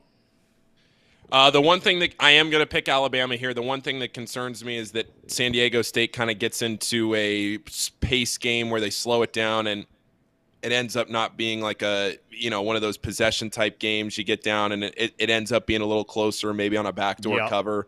But I think Alabama wins this game comfortably. Reed? Roll damn Tide. All right, we're across the board with the Crimson Tide of Alabama. Next up, Miami v. Houston. That's Houston. a 7.5-point line. I don't like that number. I don't like the number. I like Houston to win, but I'm taking the points and the fighting Jim Larinagas. I agree with you, Tom. I think this is way too big. I think Houston keeps games really close. This is too much of an offensive team for this to be a 7.5-point spread. I like Miami in this one. Paulie? Hurricanes, baby. I really do. God. I Across think the board. Wow. I think maybe the only team nationally this week that is getting talked about less than Xavier is Miami. And I think Miami – I haven't seen one person talk about Miami this week. I'm all over the Hurricanes in this game. You don't think they're going to win, do you? I think they got a shot. I think they have a legitimate I know shot they to got win a this game. shot. They're throwing the ball up in the air in mid-court tonight. I don't know. You the way this game's being talked about, you'd think they don't have a shot, but Miami has some dudes, man, and they have a really good coach on the sideline in Jim Larinaga. They were just in the Elite Eight last year. Why not 2 years in a row? Okay. Hurricanes. All right. Reed? Listen, what Miami has done to my beloved Hoosiers this week between Jim Larinaga and the Cavender twins, both boys and girls, beat them in 24 hours. I own one. Give me the Cougs tonight. Give me the Cougars. Cougars are going to win that game. They're going to win by 8. Yeah. Money line, and you think they're going to cover. Oh, yeah. All right, one more to go tonight. And here we go. We got 2 more to go tonight. 2 more to go. Forgive me. We go to Princeton v. Creighton. Blue Jays favored by, is that 10? By 10. Yeah. By 10. Then I'm taking the fighting Princeton Tigers. I think they keep it close. I love the Cinderella story. I love them a lot. But Creighton statistically, in their efficiency ratings, they're just really good. I know they didn't show that in the records, but they're going to take care of a team that should have been done from the very beginning. Give me Creighton. Paul? Blue Jays by 1,000,000 in this game. You give Greg McDermott a few days to prepare. I'm taking Creighton. Okay. Reed? I'm with Creighton Blue Jays as well. Okay, I'm the lone. You're not a believer in the Blue Jays. The lone man. I'm not. I think that they've caught a break. Hey, look, they're winning. I'm not going to say anything bad about it. Move on. And then last but not least, now before we do this pick, let's get this off the screen real quick. Okay. And, Paul, let's get into this matchup a little bit. We've been talking about it, Xavier v. Texas. Okay, we're going to put up some numbers here, and this is a lot to digest. So we're going to let everybody kind of take a look at some of this stuff. And, Paul, hopefully on your screen, if your eyes aren't too blurry at this point in time after last night, if you're able to actually read this morning, which, listen, I've been with you. You look at these teams, you look at their strength of schedule, okay? You got their pace of play, all those. There's a lot of stuff here that to me doesn't mean anything. Is there anything as you're going through this that to you, Paul, stands out? There's a lot there now. I understand. Yeah, there's a couple of things here that I'm really looking at for tonight. One is the turnover percentage there in the middle. Xavier has to take care of the basketball tonight because what Texas wants to do is they want to turn you over and they want to get out in transition and try and score. Xavier has to take care of the basketball tonight. They can't. So have that's a line turnovers down there in the 1, 2, 3, fourth column that says turnover percentage. Where Xavier ranks 106th and Texas is 20. Am I reading the right line? Yep, that's right. Yeah. Xavier has to take care of the basketball tonight. Absolutely has to take care of the basketball tonight. All right, well, go down to defense v. offense here, okay? There are some really high numbers there on Xavier defensively, and we've talked about them here this season, right? Those numbers worry you, or their defense is probably much better. They're not necessarily a better team, but they've played better defense since Fremantle went down. So is that kind of a bit misleading or concerning? I mean, I think that Xavier's defensive effort tonight is going to rely a lot on how well they stay out of foul trouble and, again, what they can do against these Texas guards because Xavier is going to have an edge on the inside. If Xavier wins this game tonight, it probably means that Colby Jones played one of the best defensive games of his career, and it also probably means that Jack Nunge had maybe the best game of his collegiate career. They're going to need Jack Nunge to be at an all-time level tonight because he has the height advantage, he has the size advantage down in the post. If he can stay out of foul trouble and score as easily as they need him to, then it'll be a good night for Xavier. Xavier, this is not a game to me, Tom, where Xavier needs a million things to go right. I mentioned this the other day. This is not a game where I feel like Xavier needs a million things to go right, and then they have to play a good game and just hope the ball bounces their way. Xavier is very much good enough to win this game, but they need Jack Nunge, they need Colby Jones to be playing at a level that they absolutely have to play at a very high level. Well, the rebounding numbers are staggering. You're right. It's where Xavier has had a huge advantage over this Texas team over the course of the year. And look, we talked about Jalen Clark and then the big guy for UCLA who was going to guard Timmy last night. UCLA is normally a team that's they're going to out-rebound you. They're going to out-tough you. They got blown out of the gym last night in the rebounding numbers. The last check I saw, it was like a 20-plus spread. Those two guys we brought up earlier combined were averaging 21 points and almost 14 rebounds a game. Now all of a sudden you take them out, and that on paper could be, in a tight game, the difference in the game. Who rebounds the ball better? Casey, you have any thoughts on this game before we get to our picks? Go ahead. No, go ahead, Paul. Well, I think you make a great point. I think it's turnovers, it's the pace of play, and it's rebounding. Those are the three big things tonight. Texas has the depth. They go 8 or 9 guys deep. Xavier, obviously, we know 6 or 7 guys deep. But even beyond that, these are two of the most experienced teams left in this tournament. I mean, you're talking about old transfers, guys that have been around the college game for a long time. Xavier might not have the NCAA tournament experience necessarily, but they have played a lot of college basketball games. And the other thing, too, tonight that I'm just kind of looking at, I have a feeling the crowd, the neutrals and everybody, yep, they're all. It's gonna be a Xavier crowd tonight, especially because Houston's playing that first game. If Houston wins that game, I have a feeling, or really either way, that it's going to be a Xavier crowd tonight. So either way. I think it'll be a good environment for Xavier, and they just got to go out and try and win the game. All right. I'm surprised to hear you say that about the crowd because it's Big 12 country, right? I mean, Kansas City's Big 12 country. I mean, it's where they play the Big 12 tournament every year. It's a home game for Kansas. And I don't know anybody in Kansas City that's rooting for anybody from Cincinnati. It's funny. We were at a bar last night. Of sitting there course watching you the were. games. And the table, the table next to us, there was a family of 4, and the mom came up to us and goes, "We booked this trip here to Kansas City a year in advance just to come and watch the games. Didn't know who the teams that were going to be that were in it, but we're all here. We picked a team, and we're all Xavier fans." And we encountered probably 3 more of those all through. They were like, "We just came here to watch games, and we all want to see the Musketeers win it." So you know what? How about that? Small sample size, but maybe there's 10,000 more of those. All right. Well, you never know. All right, here we go. Time to pick them. Time Time to pick the game. This is a 4.5 number. To me, that's too big. I'm taking the Fighting Muskies from Xavier. Oh! Right on Victory Parkway. Whoa! Wow. Surprising. Tom, I was looking at the stats on that table, and I'm not feeling very confident about my pick anymore because I feel like Nunji, if he has a good enough game, they're going to be able to control, rebound, and if Boom plays, he doesn't even need to play a great game. He just needs to play half as good as he's been. Or not. No, he better play twice as good as he's been.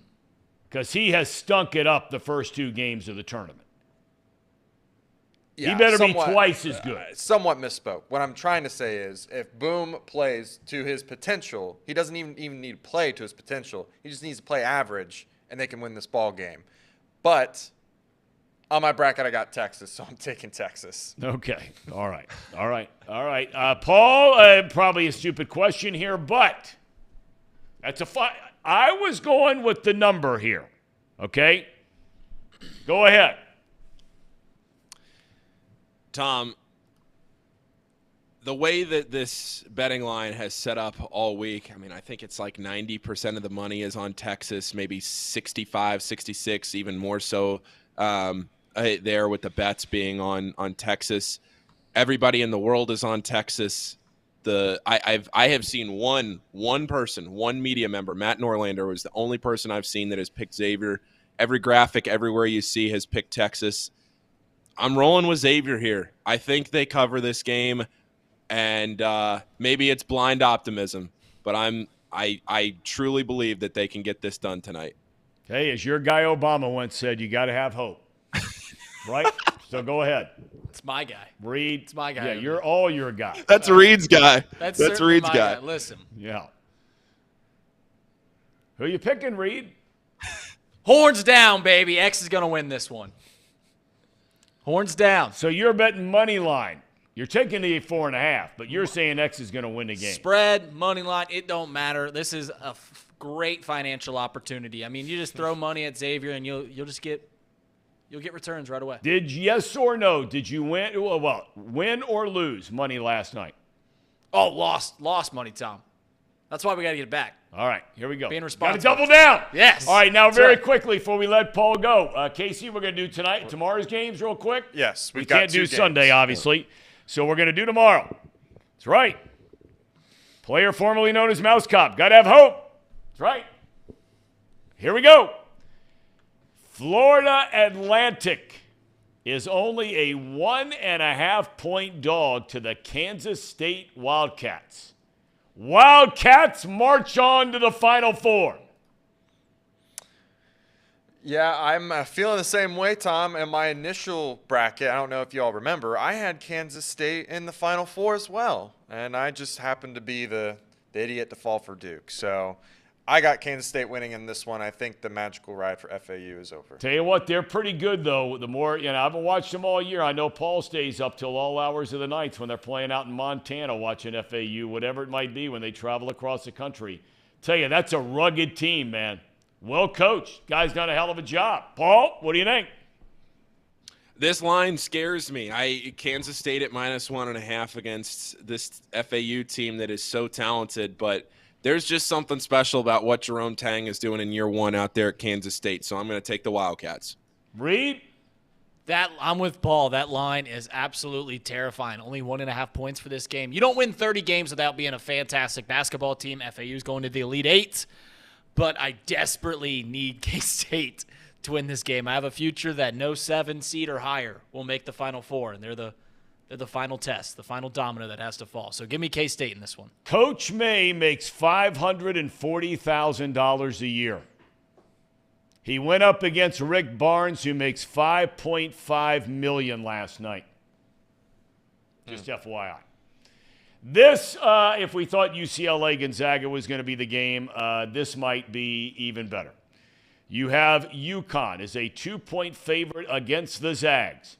I'm starting to believe. I have hope. All these years later, after your guy Obama, I have hope. All these years later. In the Zags. This is their year to do it, Casey. I'm going with Gonzaga. Well, if I believe in UConn at all, this is an outer conference game. They're going to handle business. 2 points, that's easy for them. I like UConn. Paul, I know where you're going here. You've been on them all year long. Yep. Huskies. Yeah, Huskies all the way. I think this UConn team might win the national championship the way they're playing right now. Can't argue with that. I can't argue with that. And Mr. Mouse? Give me the Huskies as well. Tom, you keep bringing up Barry O. You kind of talk like Barry O. Kind of similar cadence. Like who? Barry O. Barack Obama. You kind of have a similar Barry. cadence. Barry O. This is. I can assure you, we have very little in common. Barry O. You talk very little. Very. Although we both believe in hope. You got to have hope. Gotta have hope. Got to have hope. Hope. May not like the change, but you got to have hope. And Lord knows, do we need change. I'm actually very much in step now with your guy Obama now. Because, boy, do we need change. All right, Paul, we wish you nothing but the best, my friend. Godspeed in your – so, I mean, look. That's a 9:45 tip, 8:45 local. I mean, you know, if I wasn't going on spring break tomorrow with our son for his senior year, I got to tell you, I might just catch a flight up to Kansas City to hang with you tonight if the Xavier Musketeers win, because you got tomorrow off. Those are the things you dream about when you're on the road. Right. I'll tell you one thing. If Xavier gets it done tonight, it'll be a late night, but it'll be a fun night. We got a lot of work that'll have to get done tonight, and then practice day tomorrow. But if they get it done tonight, it'll be a good weekend. Have you hit up the Ameristar yet? I passed it, Ooh. but I have not hit it up yet. There have been rumblings, Reed, about tomorrow, depending on the result of tonight's game. We owe them one. Or I guess All right. they owe us one. So I've heard. All right. They owe. Yeah. Sir Boy Wonder All right, says, Tom. Paul, you and I are on a ticket together in 2024. How about that? Free beer for How about everybody. that? Free beer for everybody. All right. Casey, do we have – Paul, thanks, man. Thanks for being with us. Have fun tonight. Thank you, Tom. All right, buddy. Thank you. Paul Fritzner, kind enough to join us from Kansas City. I can't believe you guys don't know that song. Everything's up to date in Kansas City. You don't know that song? I'm a very cultured person, but I don't know that song. That is from the musical Oklahoma. Never have seen Oklahoma, obviously. Solid. They're better, but solid. Solid. All right. Boy, they get some good songs in that musical, though. All right, Casey, do we have a cherry on top? Because we have box lunch coming up today, correct? Correct. Yep. And Trace Fowler's in the house today. we do have a cherry on top today. And I want to ask, well, Trace is going to do it in the show, so I don't want to give it away on our show. All right, here we go.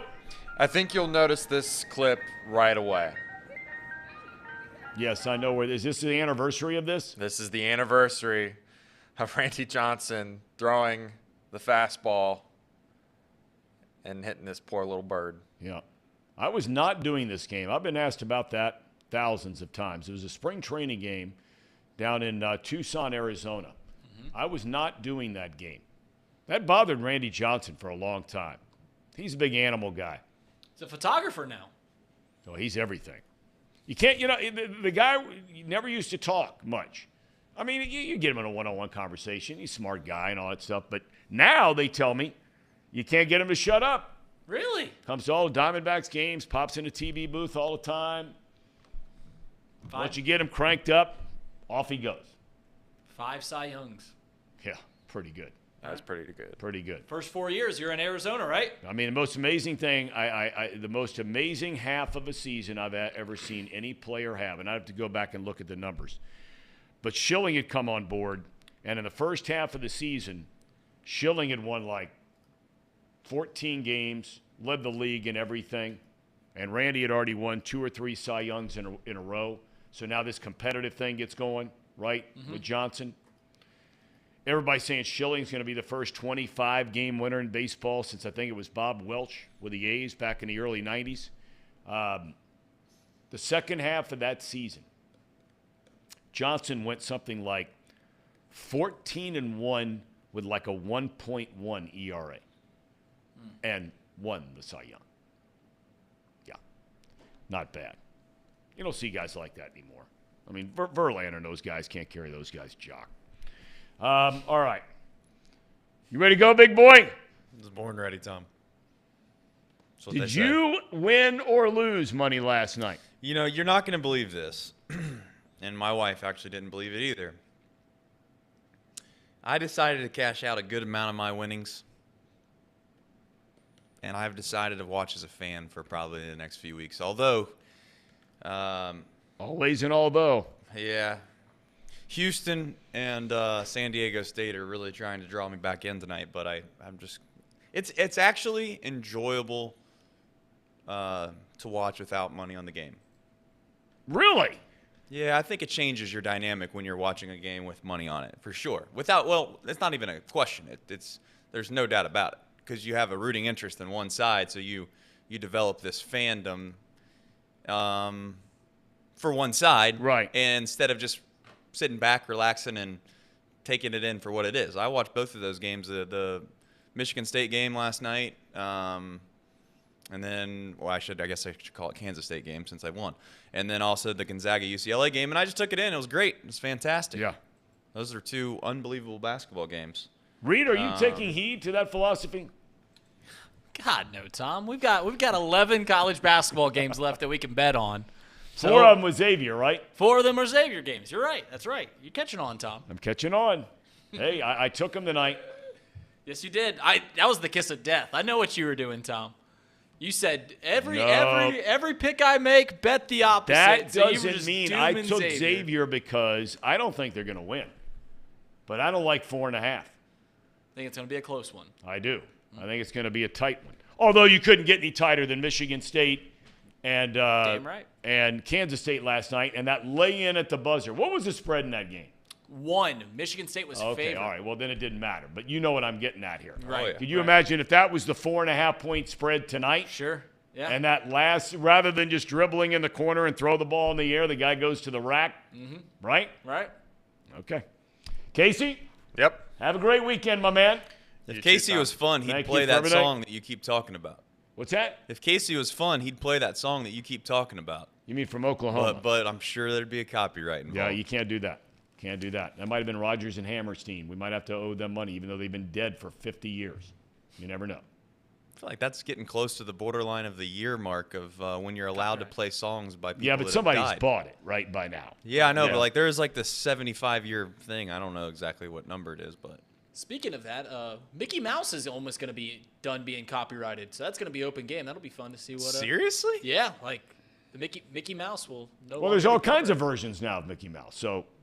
That's true. You know, who knows? Sure. Right? Who knows? All right. Reed, thanks. Been a pleasure having you the last couple of days. Had a lot of fun. Had a lot of fun. Had a lot of fun, and we were able to whet your appetite with a lot of baseball talk today. It was fun. Which was nice. Appreciated that. All right. I will not be here next week, and so the boys are going to hold down the fort. Be back the week after that, which will bring us a step closer to the NFL draft, which Casey and I have already talked about a number of things. We're going to try to start lining up some people from different towns and how they think it's going to go, especially zero in on the AFC North. A lot of chatter about Casey's Browns. Saw today where a lot of people think They're among the top 2 or 3 most improved teams in the NFL. Aren't they always? That's a good answer, Case. We'll leave you with that. God bless everybody. Have a great weekend, and we'll see you sometime soon. It's time now for Bucks Lunch. Here we go. I must admit, I didn't think much of this show the first time I laid eyes on it. Seemed like a bunch of stiffs wasting nice the worst microphones. trade of all time happened back in 1803. Go ahead. Napoleon Bonaparte traded the Louisiana Purchase for $3 million. Napoleon, what happened? Half the country for $3 million.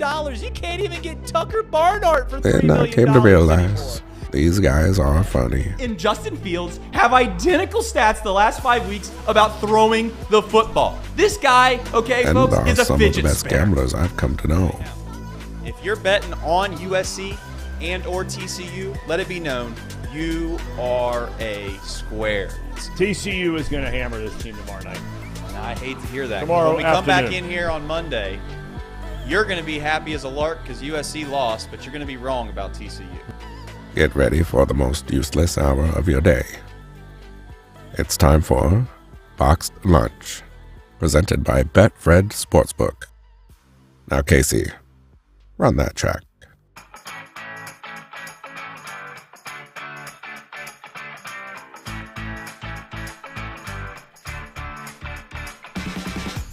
This is copyright free. Yep, copyright free. Copyright free.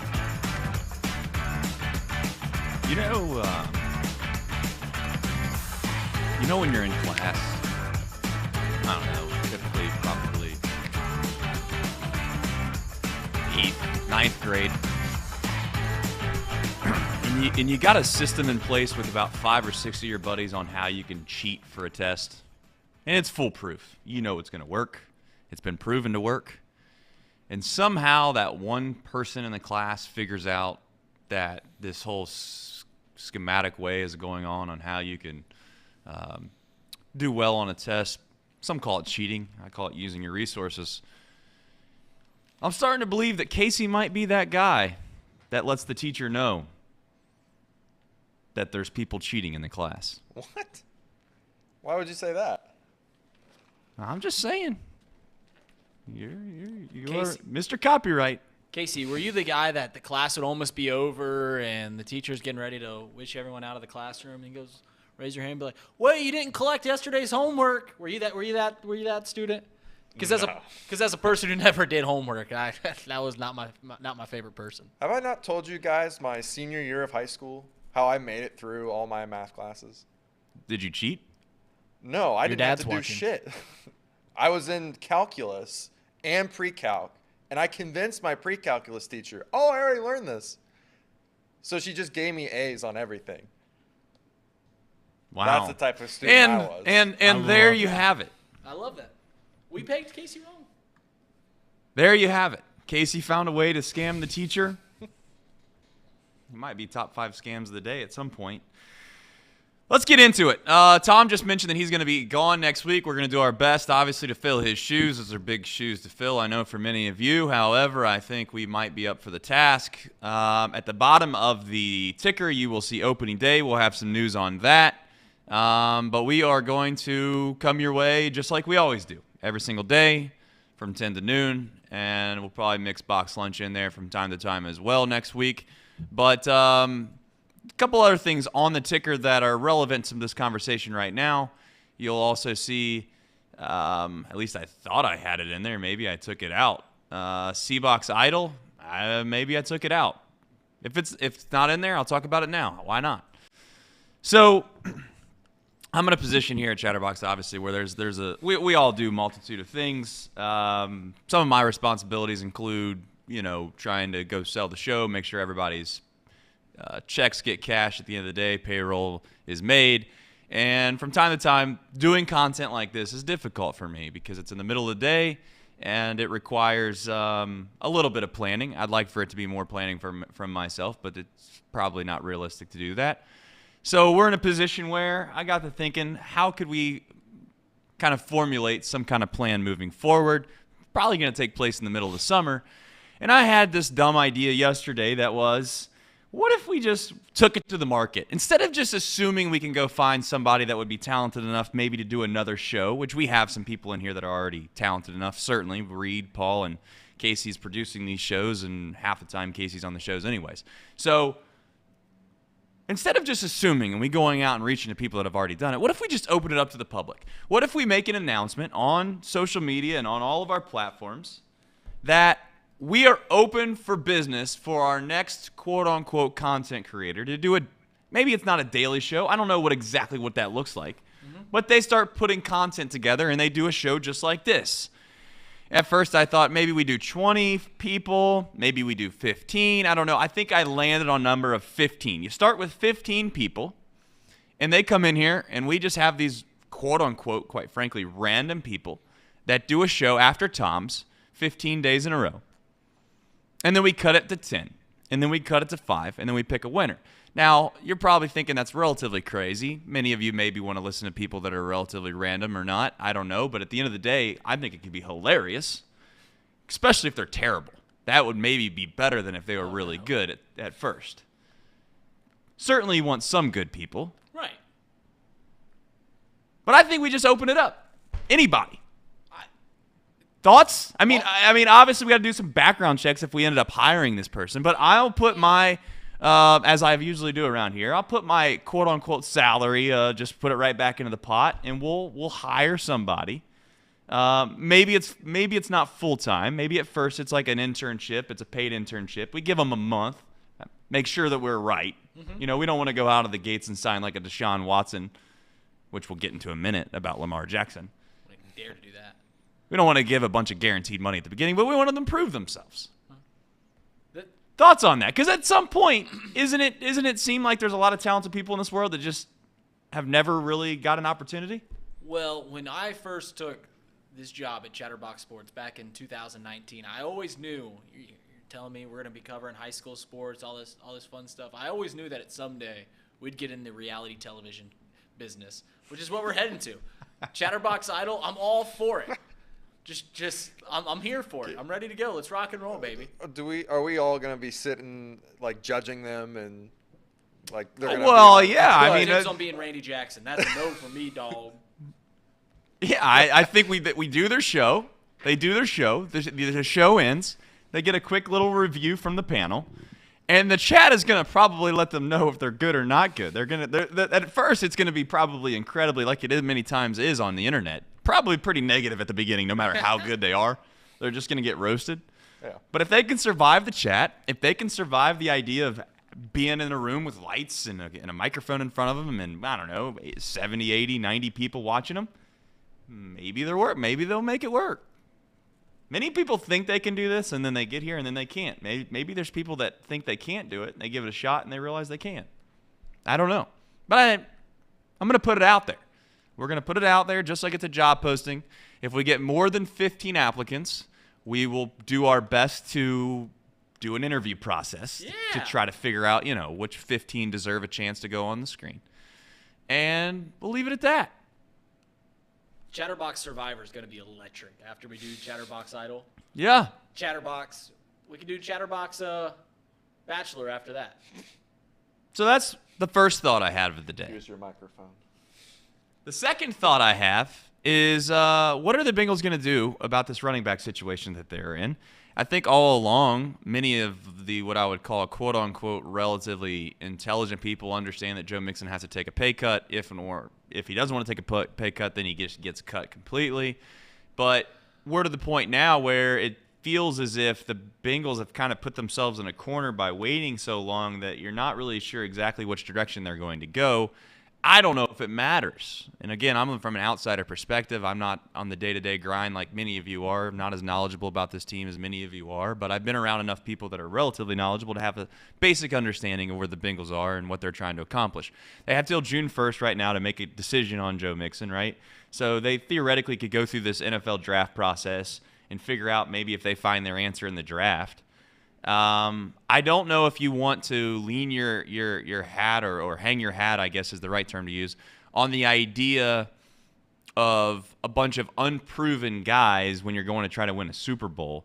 Although we all agree in here, to a certain extent, I think that the running back position isn't as important perhaps as people have made it out to be in years past, I still think there's some relevant concern about not having somebody that has proven themselves to be a decent player back there going into next year.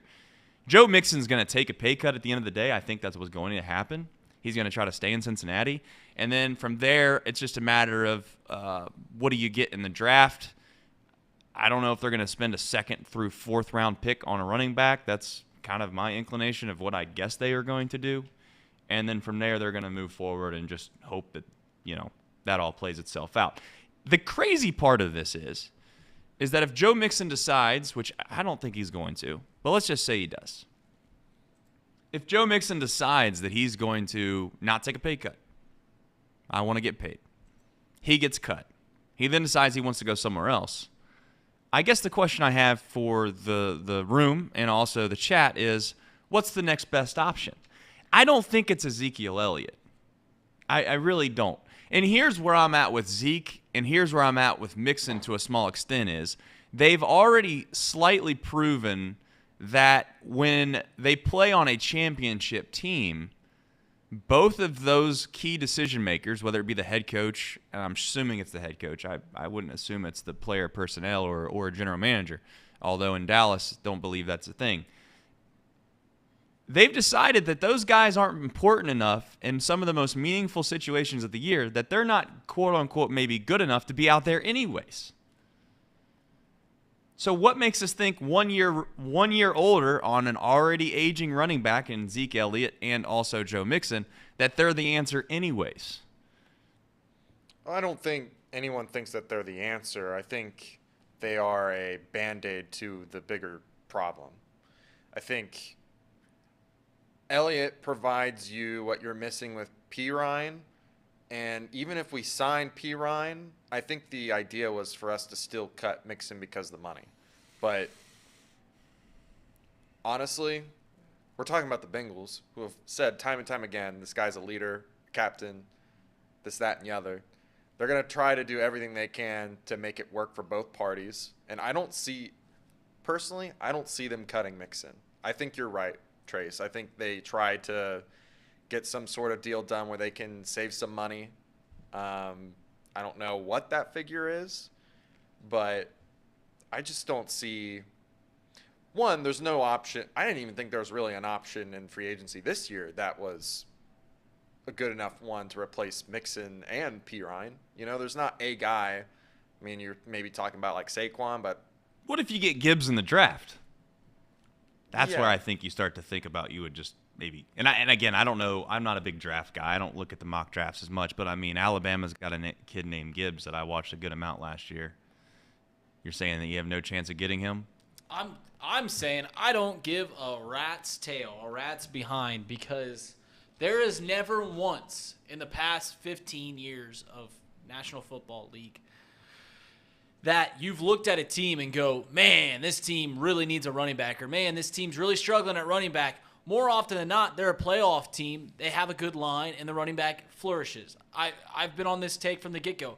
I couldn't care less who the running back is for the Cincinnati Bengals next year, as long as it's not Joe Mixon on $12 million.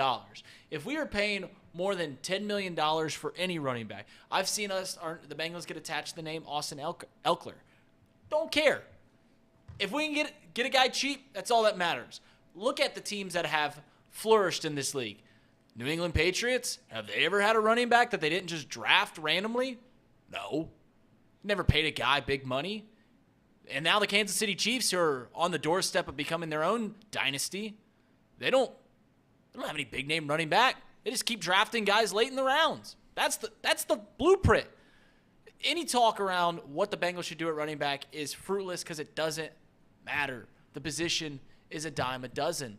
You can pick up anybody off the street, and if you got a good line, he's gonna run through the holes. There's hundreds of guys that were successful in college. They'll be successful in the pros if you block for them. Simple as that. I'm not worried about the Bengals running back room. They clogged up one of their biggest problems, and that was the offensive line. Maybe.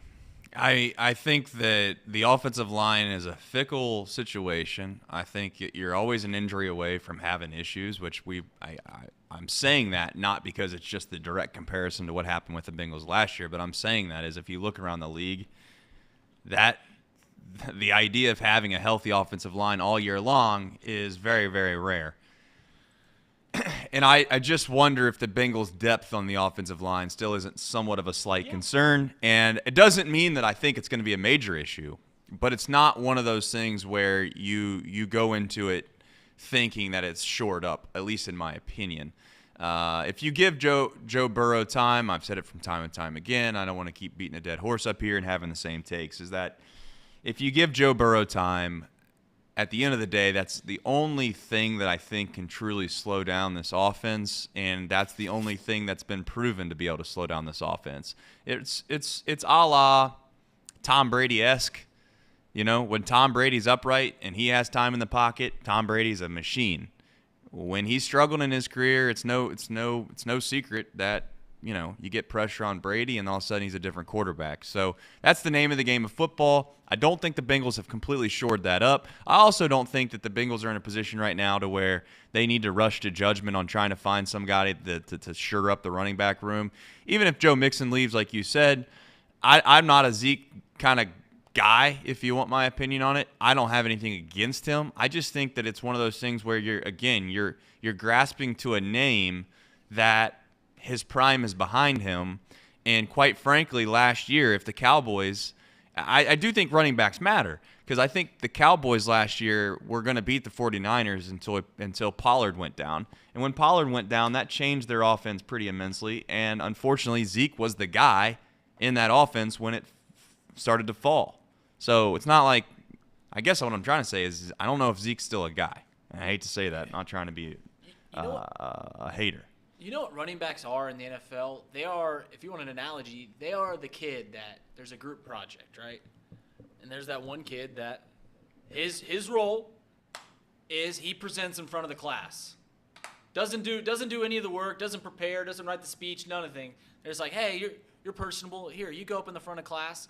And then everyone in class sees this great performance from this kid who didn't do any work. He's just sitting there giving a speech. The class gets an A. And all of a sudden you're like, man, Casey's great. Casey did a great job on that project. Realistically, it was the five guys, the offensive linemen, that opened up the holes. That's what running backs are. That's all they are. I can't disagree with that. Because I look at Jones with the Packers, and he wasn't a running back, and next thing you know, he turns into a great running back, and largely based off the fact that he does have some skill sets that allow him to catch the ball out of the backfield and run through wide open holes from time to time. Moving forward to Lamar Jackson. I'm so tired of hearing these takes on Lamar Jackson. It's this, that, and the other. You know, we try to spin these narratives and act like someone's out to get somebody. Is it a little unique probably in the NFL to be dealing with a guy that is representing himself? And certainly we've heard the jokes and talks about how it's, you know, well, if he had an actual agent instead of his mother representing him, he'd had a deal done already. Maybe I'm naive. Maybe I'm just heads completely in the sand here. I don't think any of that's going on. I think it's getting blown out of complete proportion. People want to sit here and make it out as if, you know, they're trying to send a bigger picture message in the NFL about we don't want these guys doing their own thing. And look, the guy's proven to be somewhat injury prone. You've heard me sit up here and say it before. Deshaun Watson is a unicorn. Just because the Cleveland Browns made a mistake and they decided to do something that's absolutely idiotic and ridiculous doesn't mean the rest of the NFL is going to go and follow along and do the same thing. Just because one person in the neighborhood got their house sold for $2 million when everyone else was rushing to judgment and trying to get a house and the timing of the market was perfect, doesn't mean 6 months later or a year later that everyone else's in the neighborhood's house is going to sell for $1 million.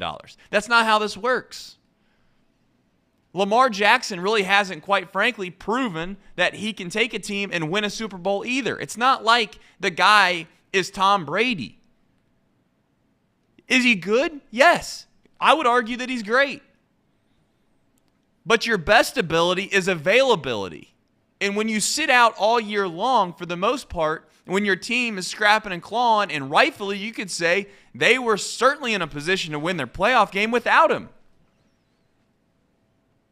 So if you're the franchise of the Ravens, are you going to try to invest that much money and that much quote-unquote resources and that big of a slice of the pie towards somebody that you're not sure, one, is going to stay healthy, two, can continue to play at the level that he has proven to be able to play at in years prior, and three, are there not guys in that locker room that might have a little bit of resentment towards the guy that decided that he might not want to play in a big, meaningful game? You add all three of those things up, and hello, it's not hard to figure out exactly why they might not want to do that. And it's got nothing to do with his mom. It's got nothing to do with who he is and what he's trying to accomplish. If he wanted to come to the table and have a fair deal, he would 100% get a deal done. This isn't about anything other than that. And sure, if you want to spin it some other narrative, and these big networks like to do that because they want to turn it into some big old talking point that's not there, then go ahead. I'm not doing that, though. And we're getting closer and closer and closer on this thing becoming a story of something that really will perturb me and irritate me when it's not that at all. And you know where I'm going with this, and I don't even want to get into it because it's not what it's about. It's not about any kind of status. It's not about his race. It's not about his mother. It's not about any of those things. It's simply about the economics of the NFL and the ownership groups that are in the NFL deciding that the Deshaun Watson thing is not something they're going to do for their specific organization. There's not closed-door meetings going on saying, hey, we're going to need to blackball Lamar Jackson. They're not doing that. What they are doing is they're looking at all of the variables that exist here, and they're asking themselves, do I want to sign up for that? And the answer is simply no. Because at the end of the day, the goal is to win a Super Bowl. And quite frankly, I've said this on this whatever you want to call this show many times. If the first thing that you bring up about a quarterback is their legs, then I would be very concerned about investing franchise, quote-unquote, guy money and years towards it. Because in my opinion, it's yet to be proven that that style of quarterback can win the Super Bowl. Let's not act like Lamar Jackson doesn't have a great team around him either. Let's not act like they don't have a great defense. Let's not act like it's just all of Lamar Jackson, and that's why the Ravens have been successful. Yes, he is good. Yes, he is better than Huntley. Yes, he's better than probably half of the options in the NFL. But we're not talking about that right now. We're talking about what does this look like 4, 5, 6 years from now. That's what this conversation is about. It's not about whether or not they have the best chance to win next year. It's about whether they have the best chance to win in 3 or 4 or 5 years from now. That's what this is ultimately coming down to. And I don't know if your guys' take is different than mine, but at the end of the day, I don't want to sit here and make the story out something other than just the fact that Deshaun Watson's contract is a congratulations to Deshaun. But it's not going to be privy to anyone else in the league ever again. Maybe outside of like Joe Burrow, if we're being completely honest. Because Joe Burrow, I think, and he's in a position where he could go to the table and ask for that. But you know what Joe Burrow has done? He's proven that he can literally win a Super Bowl.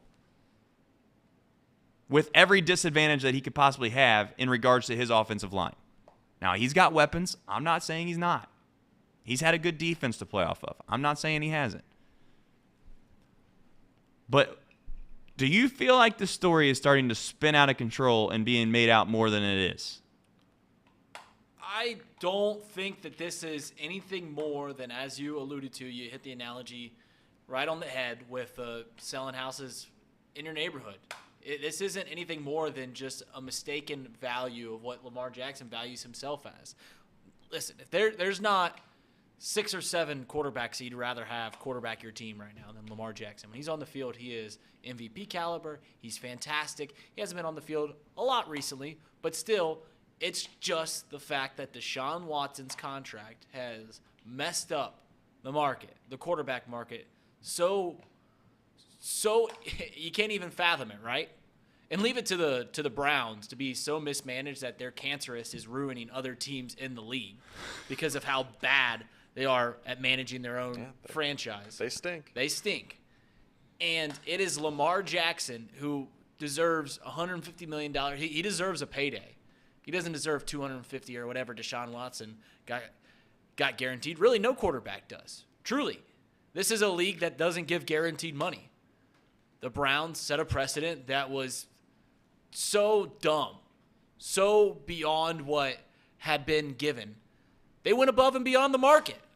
And like Trace said, you're sitting in your home, and you check Zillow, and you look down the street, and you're like, wow, that house went for $500,000. I thought our house was worth like $350,000. Well, our house has a pool. Their house has a pool. Our house has a finished basement. There it is too. We should go list our house for $500,000. See what happens. People look at you and you're like, what? What are you offered? What? That's crazy. You're like, no. Someone down the street did it. It's the exact same thing. That's all Lamar Jackson is. It's just a mistaken value appraisal of Lamar Jackson. That's all it is. Nothing more. Yeah, I mean, we've hit the horse enough times here. I think it's dead.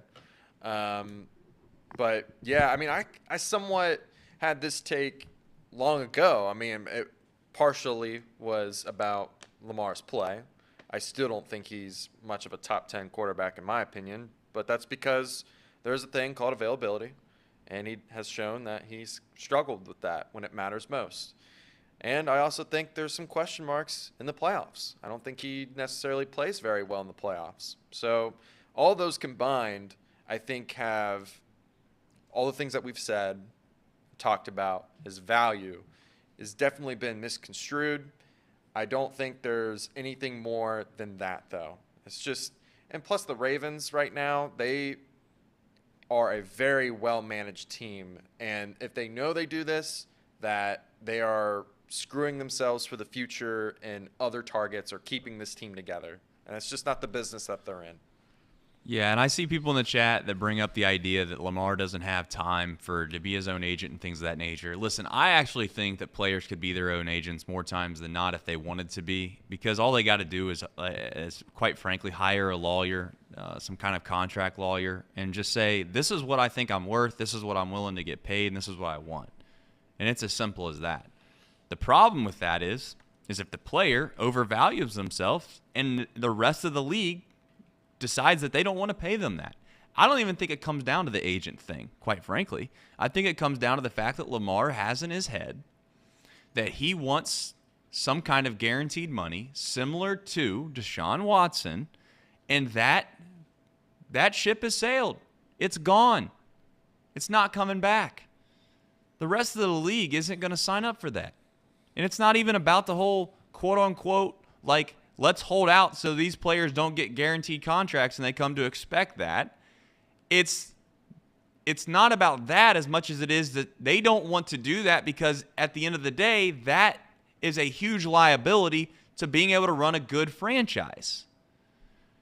And nobody is in a position right now that is forcing their hand or forcing their team to be able to have to do that. No one's good enough. Like I said, there's only maybe a couple quarterbacks that could do it. A couple. Aaron Rodgers did it to the Packers, and Joe Burrow could do it to the Bengals, and I'm sure I'm missing a few. But there's only like maybe 2 or 3 guys in the league that can genuinely go in there and say, I need this guaranteed or I'm not coming back, and the rest of the league might offer it. There's not many, if any. Mick Cronin. I've been a Mick Cronin hater before in my life. In fact, I couldn't stand the guy when he was at UC, if we're being quite frank. I thought he was a baby, thought he yelled at his guys all the time, and I thought that he would make excuses from time to time when in reality, I thought he should probably start pulling the thumb instead of pointing the finger. As time grew on, Mick left. He went to UCLA. I didn't think he'd be successful at UCLA, if we're being quite frank. And I'm going to stay up here and say that obviously I was completely wrong on Mick Cronin.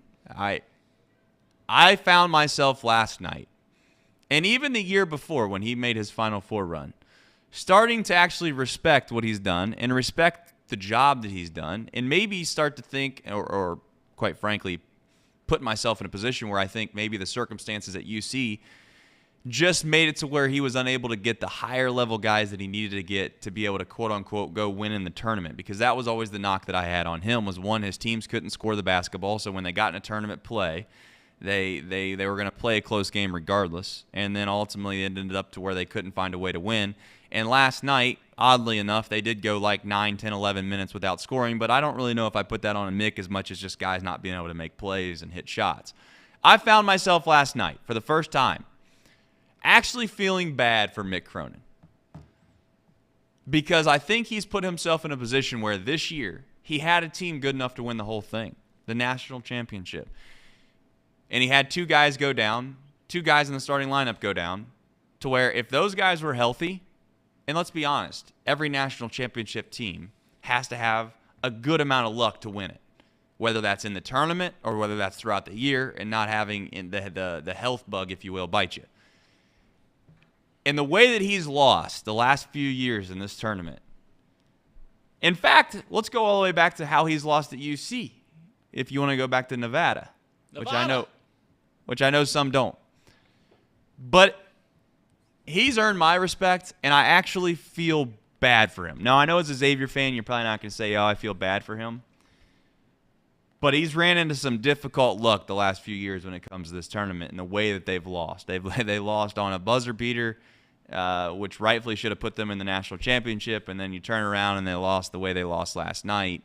And you can say whatever you want. It was a great shot, but as far as quote unquote, it was a terrible shot. I mean, I don't know how many times that kid hits a logo 3, but for the amount of time that was on the clock and for the realistic chance of that ball going in, I don't like that shot at all. Now, the kid said in the post-game interview that they work on that shot all the time. He shoots that shot all the time. Mark Few said that he makes it all the time. I'd like to know what all the time is.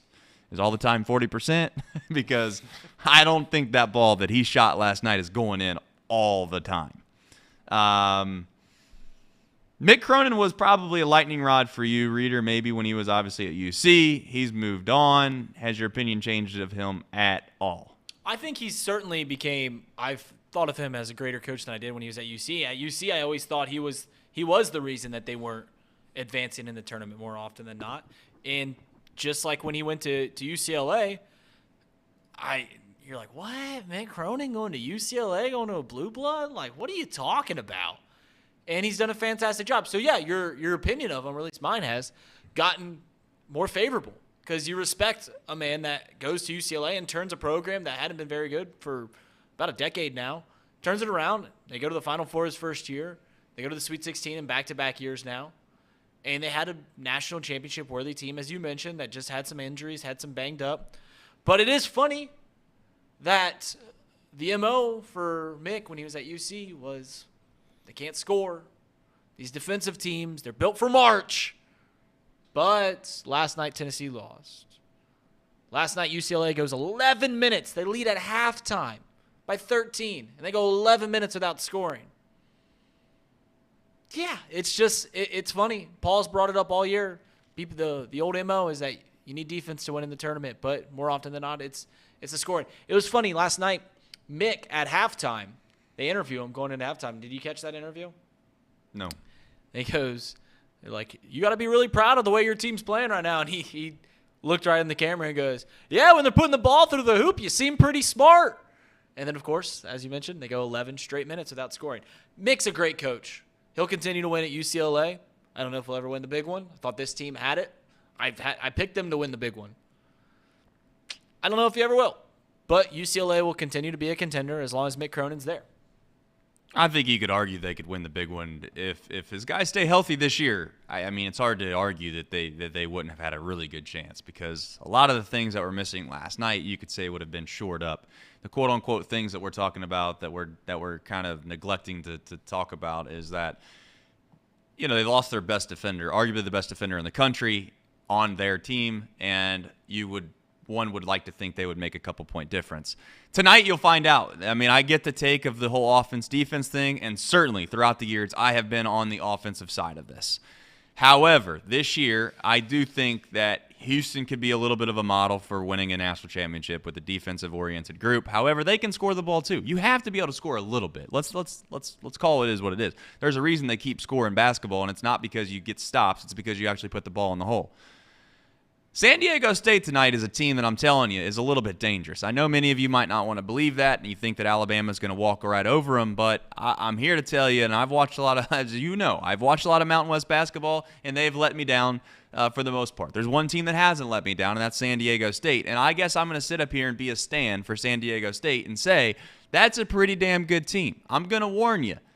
They're not going to be a walkover tonight for Alabama. In fact, it wouldn't shock me in the slightest bit if somehow Alabama were to lose this game. Now, I don't think Alabama's going to lose, but again, going back to what I know and what I've seen, Alabama for sure, if they played 10 times, I think Alabama would win maybe 7 or 8 of them. I don't think it's like a 9 out of 10 thing. I don't think it's like, oh, Alabama beats them 19 out of 20 times. There's no way that's a thing. So, again, before we just write off these defensive-oriented teams, let's wait to see what happens tonight. Let's see what happens tonight. San Diego State and Houston might have a word. Let's jump into Xavier. Xavier plus KC. I was thinking about this last night, and I'm not trying to bring bad vibes to the program at all. I think I actually put money on Xavier to win this game tonight. Oh, nice. So you didn't swear it off completely. No, but okay. Kansas City this year has not been the best place for Cincinnati teams to go to try to win a championship. And I'm just hopeful that Paul's experience will maybe be different than ours. However, it wouldn't shock me in the slightest, and Xavier's not supposed to go to the Final Four. Let's start with that. Right. That's number one. Xavier's probably in a position now where we talked about it in this room, and Paul has said time to time again. The disappointment would have been if they didn't make the Sweet 16. I'm not saying the season's over by any means. Listen, you might think I'm crazy for saying this too. If Xavier catches lightning in a bottle, they can win the whole thing. There's only a few teams that can't win the whole thing left. If you want to go through them, I think it's relatively simple. I don't think Kansas State can win the whole thing, quite frankly. And I don't think Princeton can win the whole thing, quite frankly. And I don't think San Diego State can win the whole thing, quite frankly. FAU? Outside of that, I think FAU can win the whole thing. Damn. I think FAU has been slept on. This team's won like 36 games at this point, or whatever it is, 35 games. You don't win 35 games in the season. Damn right, unless Trace. you're a damn good team, right, Reed? Right. We need to stop disrespecting teams in this tournament that come into them because they play in a bad league. Because I'm going to tell you right now, Sean brought up a great point. Conference USA might be a better league than we thought. In fact, one would argue Conference USA is a better league than the Mountain West. Because Conference USA right now has 2 teams in the NIT semifinals, and they also have FAU. Food for thought. There's no doubt bias that goes into this whole NCAA tournament thing when it comes to bids and it comes from leagues. The Big Ten has proven it. The Big Ten, correct me if I'm wrong, got just as many teams, if not more teams, than the Big 12 this year. The Big Ten got the most teams. Yeah. So the Big Ten got the most teams in the tournament this year. And then you turn around and you look at it, and guess what? There's only been, I don't know the stat off the top of my head. You probably do. There's been one team that has made, I believe, the Elite Eight. I'm looking at it right now. In the last, I want to say, like 5 years. Paul might know that off the top of his head. I seen this on Twitter yesterday. But the Big Ten has been abysmal in this tournament. They've been abysmal in this tournament as of late. And I don't really know if I have an answer to that other than just bias. You got name brands. You got Michigan State. You got Indiana. You got Ohio State. You got Michigan, like it or not. You got Michigan, a team that was probably not very good this year, where at the beginning of this year, everybody talked about how they were going to be good. I would hate, speaking of conferences and conference hate and conference bias, I would hate for some people around this office that have been down on the old Big East. Yeah, I've been down on them. For Creighton and Xavier to win tonight. I would hate for 3/8 of the final 8 teams to be from the Big East. I like that narrative. And listen, the Big East has unproven their worth this year. They're a respectable basketball conference, right? But I do love the idea of what type of league are you based off of how far your teams get or don't get, and what kind of matchups they get and don't get. It's no disrespect to Creighton. Creighton's going to play tonight. They're going to play against a Princeton team who, yes, they did beat Arizona. However, Great beat Baylor and NC State. Yes, they did. So I'll give them their flowers for beating Baylor. At the end of the day, I'm not gonna sit here and hate on the Big East. You can't do that at this point, or else you're just strictly a hater. And truth be told, I've said this before in this office. I don't think I've watched a league more than the Big East this year. And from time to time, you know what the Big East reminds me of? They have teams that are Jekyll and Hyde. Creighton can be as good as anyone in the country, and they can be just about as bad as anyone in the country from time to time. UConn is about the best example you could use of those guys. I don't know how UConn goes from, and I don't know who they lost to in the league. That's terrible. But will you use Xavier? We'll use Xavier, for instance.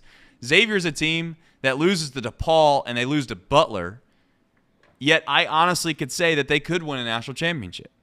So in that league, maybe you could argue that it's just tough because it's they're in-league rivals and it's difficult to win when you're in the league. But the Big East is one of those leagues where at the top of the league, there are some good teams. At the bottom of the league, there are some abysmal teams. And for some reason, the abysmal teams from time to time knock off those top teams, and it makes you wonder if those top teams are as good as they are. Did you have something you're going to pull up? Well, I was just to hammer home the point about UConn and how great they've been other than a 3-week stretch this year. They were the number 2 team in the country going into New Year's Eve. They go to Xavier, go to Centos Center, they lose. They then lose their next game against Providence. They beat Creighton. Then they lose to Marquette, St. John's, Seton Hall. They lose to Xavier again, all in about a 3 to 4 week span, which is 6 of their 8 losses this year. The only other loss that they have is they lost to Marquette in the Big East tournament. They lost by 2 points. But other than that, I mean, they're a wagon. I think you look at the best 2 teams and still in the tournament, Alabama, Houston, UConn's played almost just as good as them other than, other than that 3-week stretch in January. So, I mean, UConn, they're a wagon, brother. They're very good. They are very good. UConn's one of those teams from a talent perspective or from a physical perspective. When they walk out on the floor, you're like, okay. Sanogo's big. We got our hands full. They are as once told me one time, a 5 o'clock All-Star. And for those that don't know what that is, I asked what a 5 o'clock All-Star was the first time. Back in the day of Major League Baseball, they used to have batting practice, and they still do, right around 5 o'clock. And the term 5 o'clock All-Star is supposed to prove to a point that they look good before the game starts. And when the game starts, they don't always look the best. But UConn's one of those teams, when they get off the bus, or whatever term you'd like to use, they do look like a team that can win a national championship, and they can. Upsets stink now. This is the part of the tournament where I genuinely hope no one gets upset. I don't want to see San Diego State win tonight, even though I think they can. I don't want to see Princeton win tonight, even though I think that they can. I don't want to see Miami win. And outside of that, I think everything else can shape up and we can have ourselves great basketball. You get yourself into a position where at the beginning of the tournament, you're rooting for all these upsets because it's fun and it's entertaining and you just can't fathom or believe that these things are happening. But push comes to shove, we all want – blue bloods is a strong term. That's not the term I want to use here. But we want the cream to rise to the top. We want to see the best basketball we can possibly see. I'd love to see Alabama have to play against somebody that is really, really good in the national championship game. And I'm not saying Miami, the Hurricanes aren't that. Miami has proven all year long, and the chat loves Miami. But I'd much rather see Alabama have to play a Houston, and I'll even throw a Xavier in there. Gonzaga, although I do think Gonzaga is going to have their hands full with UConn. But good golly, do not give me, and I know this probably isn't going to happen, but it would be absolutely disgusting if I have to watch Princeton play FAU in the Final Four. Right. And then all of a sudden I got to turn around and I got to watch FAU and or Princeton play a Houston or a UConn. Like let's all hope that we do not get upsets moving forward because it just doesn't bring the best basketball. Then I'm sure there's people in the chat or people that are hearing me right now saying, well, what about NC State with Jim Valvano? Everybody probably thought that, and then they turn around and won. I guess, maybe so. But I don't want to see it. Opening day, fellas. People have been asking us or have been saying, hey, what are you guys going to do for opening day? It is, next Thursday. Thom is out next week. We are going to do a live show from Moraline, in case you can throw the logo that we have up there now. We are going to go live from 10 to noon out of Moraline, and then we will be there for the most part the rest of the day. We're going to take the video board down there. We'll do a little bit of a watch party. There'll be a DJ. There's going to be, obviously, there'll be some beverages to indulge yourself in out there on the lawn. If you've not been down there to Moraline Lager House, the lawn is right outside of Great American Ballpark, right down the right field line, the foul pole, and it's literally exactly almost as if that logo exists for a reason. So the lawn, literally, if you're standing there looking towards Great American Ballpark, you can see the lights down the right field line. So,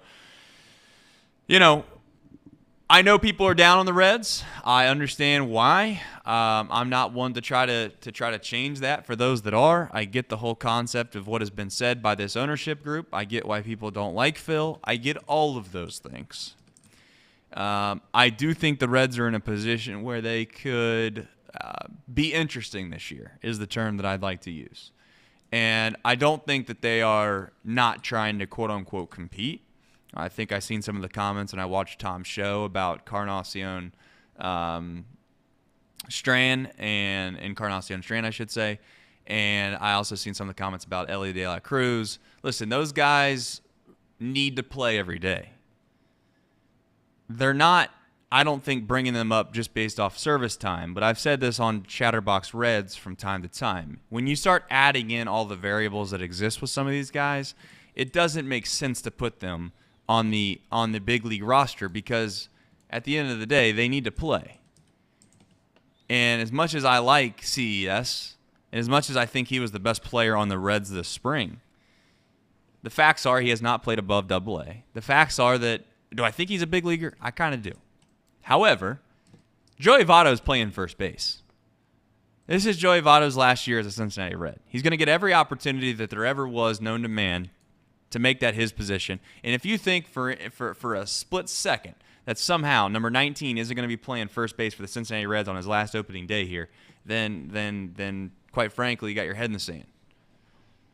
So we're in a position now with the Cincinnati Reds where I would just say to yourself, we don't have a fourth, we don't have a fifth starter. We're gasping for straws at this point. And it's not a negative. It's okay. I get the idea of, we've heard this story before, it's another rebuild. I would just tell you this. Enjoy the summer. Enjoy the summer. There's no expectations. If anything, hell, it should be refreshing. We don't expect to win. If we win, great. If we lose, we knew we were going to lose. The worst thing is to be the Mets.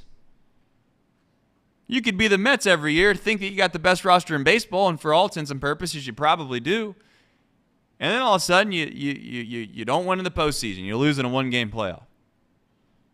That would be worse if you ask me. So, does it mean I'm completely out on this team? Of course it doesn't. Do I think that they could compete? Probably not. But as I've said before, there's so many storylines that go into this year. Enjoy the Reds for what they are. Enjoy the Reds for what they are. You don't go to a Cyclones game expecting to see Wayne Gretzky. So don't walk into this season expecting to see a team that's going to win 100 games. Am I being soft by giving them a pass? Maybe. But I'm also trying to set my expectations to a point where I think that I can be rightfully upset by certain things, and I think I'm being unrealistic by being upset by other things. And here's what we want to happen as Reds fans.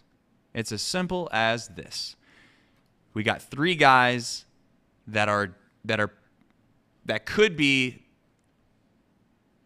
some of the best pitchers in baseball. I'm not going to go to the extent of saying they could be the best staff in baseball, but I am going to say that they could be some of the best arms in baseball. Ashcraft, to be honest with you, can be just as good as the other two if he puts things together. Now, you might think I'm crazy for saying that, but I believe that. So if those three guys stay healthy, and India plays relatively well, and Stevenson stays healthy, plays relatively well, and we get just one or two of these guys that are playing at the AAA level to come up towards the middle or end of this year and prove that they can belong, then I'm telling you, then we should all jump for joy. Because the following year, like it or not, we can compete for the division.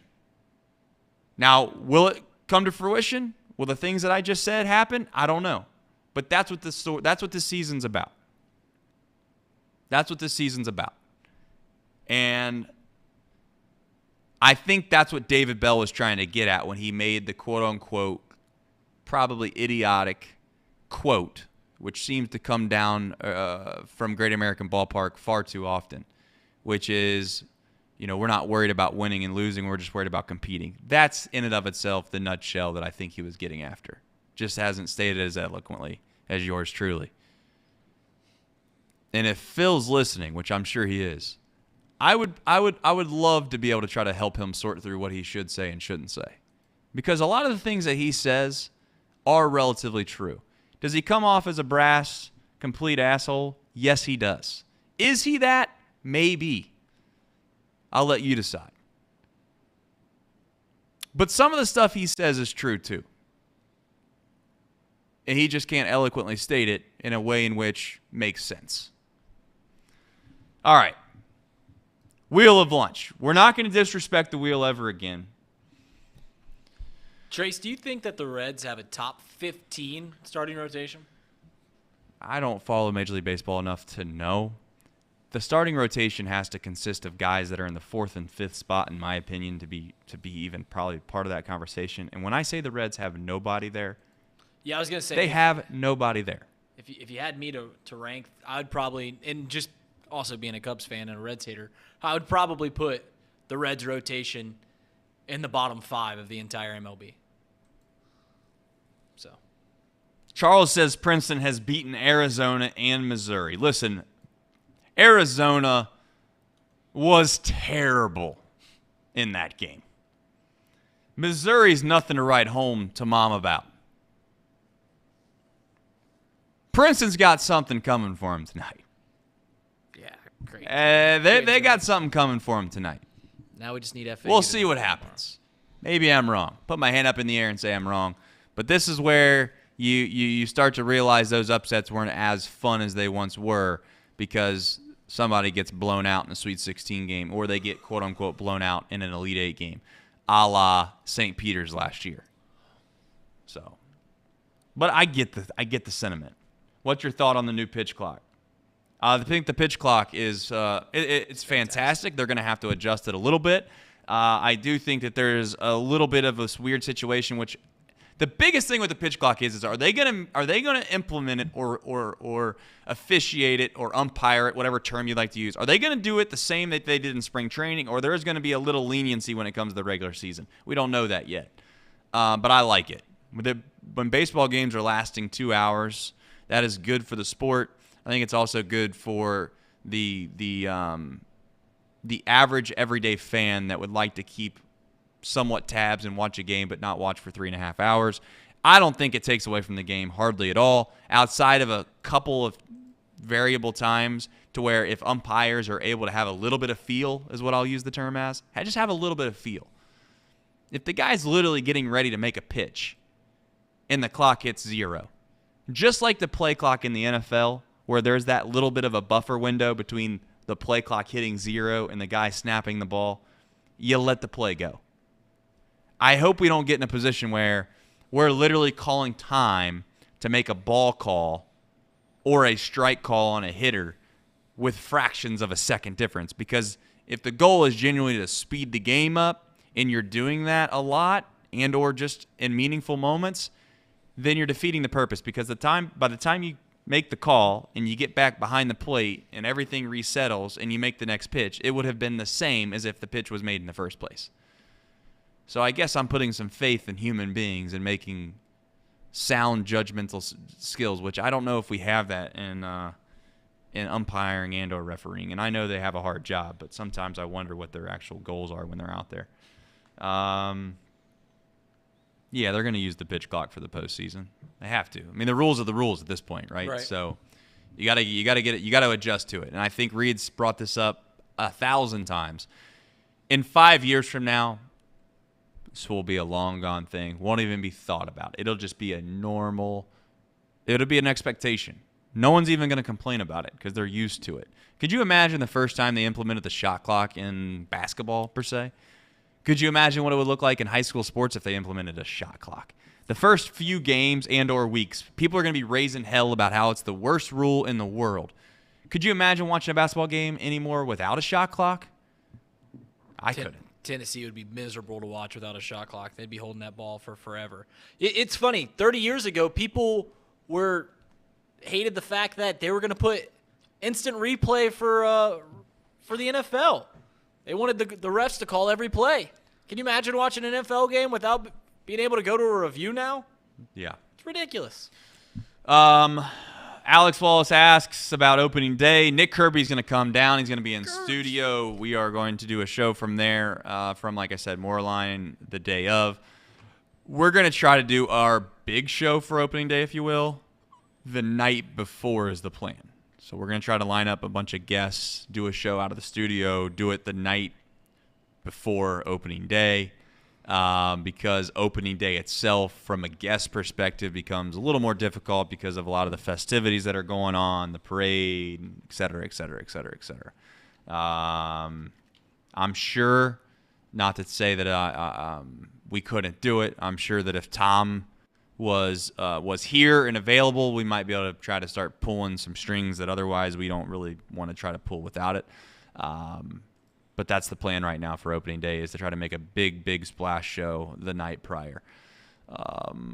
Wheel of lunch. I got to be honest. With today's wheel of lunch, Sonic is obviously the main choice for the player formerly known as Mouse Cop. You got to remember, you got to have some fish options. Is Panda on there? It is. Yeah, it's on there. Okay. It is Friday. Yeah, we do need some fish options for Reed need Mouse. Some non-meat options. Doesn't have to be fish. So I don't even know if I'm McDonald's. He loves the filet.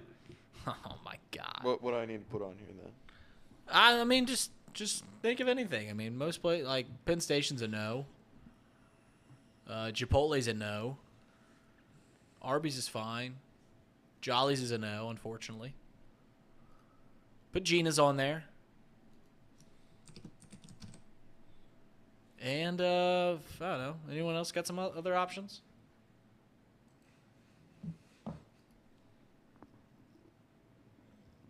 Put Sonic on there twice. Lure up with some fantastic ideas for baseball to grow the game. I got to say, I One like beam those. a game.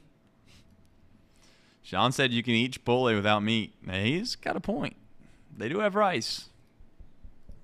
They do have tortillas. They do have veggies. You got Sonic on there twice. Oh yeah. Why? We're paying reparations. Okay. Fair enough. Are we ready with this? As far as how you can apply to this quote-unquote personality opportunity, Chatterbox Idol. Starting next week on Monday, I will have a job posting, and I will make another big announcement here on the show, and we will have fun with this. We might find the next Colin Cowherd right here. We might. Who knows? Chatterbox Sports. Everett's getting on us. We've had a bad week with Everett and Mouse Cobb. I mean, first off, we disrespect the wheel, didn't go to Sonic.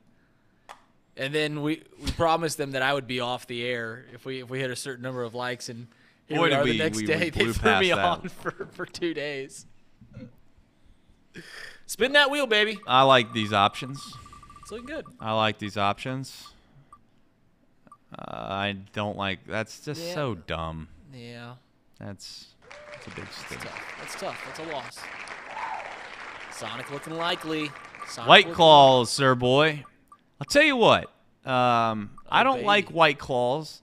I do think that the Nooners are actually okay.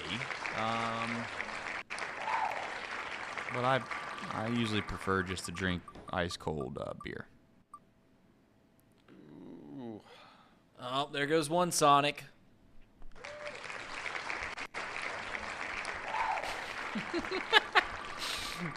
Everett brought up the Nick Scott interview reaction. Remember that, Casey? That was funny. Casey, what a wild thing to put in the chat. Nick Scott interview up next. I got a little too. And he too said quick reaction with the like 2 things later. keyboard. That was my bad. Oh, no. man, We no put 2 Sonics. Sonics in there, guys. Oh, it's gonna be the filet. I hate to see it. Oh, man. Please don't be McDonald's. Filet. Oh, my gosh. All right. Casey, do me a favor. I want you to do me a favor right now. I don't care about the copyright. I'll buy time for the chat to be able to see this. I will fill airtime, as they say, if you need me to. I want you to look up the Filet-O-Fish song, and you're gonna end the show with that song. Okay. You know what song I'm talking about? Give me back the Filet-O-Fish. Yes. Give me that fish. Find it. And in the meantime, I'm going to talk to this audience and tell you that this show was brought to you by Betfred Sportsbook. If you have a gambling problem, call 1-800-GAMBLER. 21 plus in Ohio. And I put in the Discord the other day, and for those that aren't in the Discord, I understand, whatever. That's beside the point.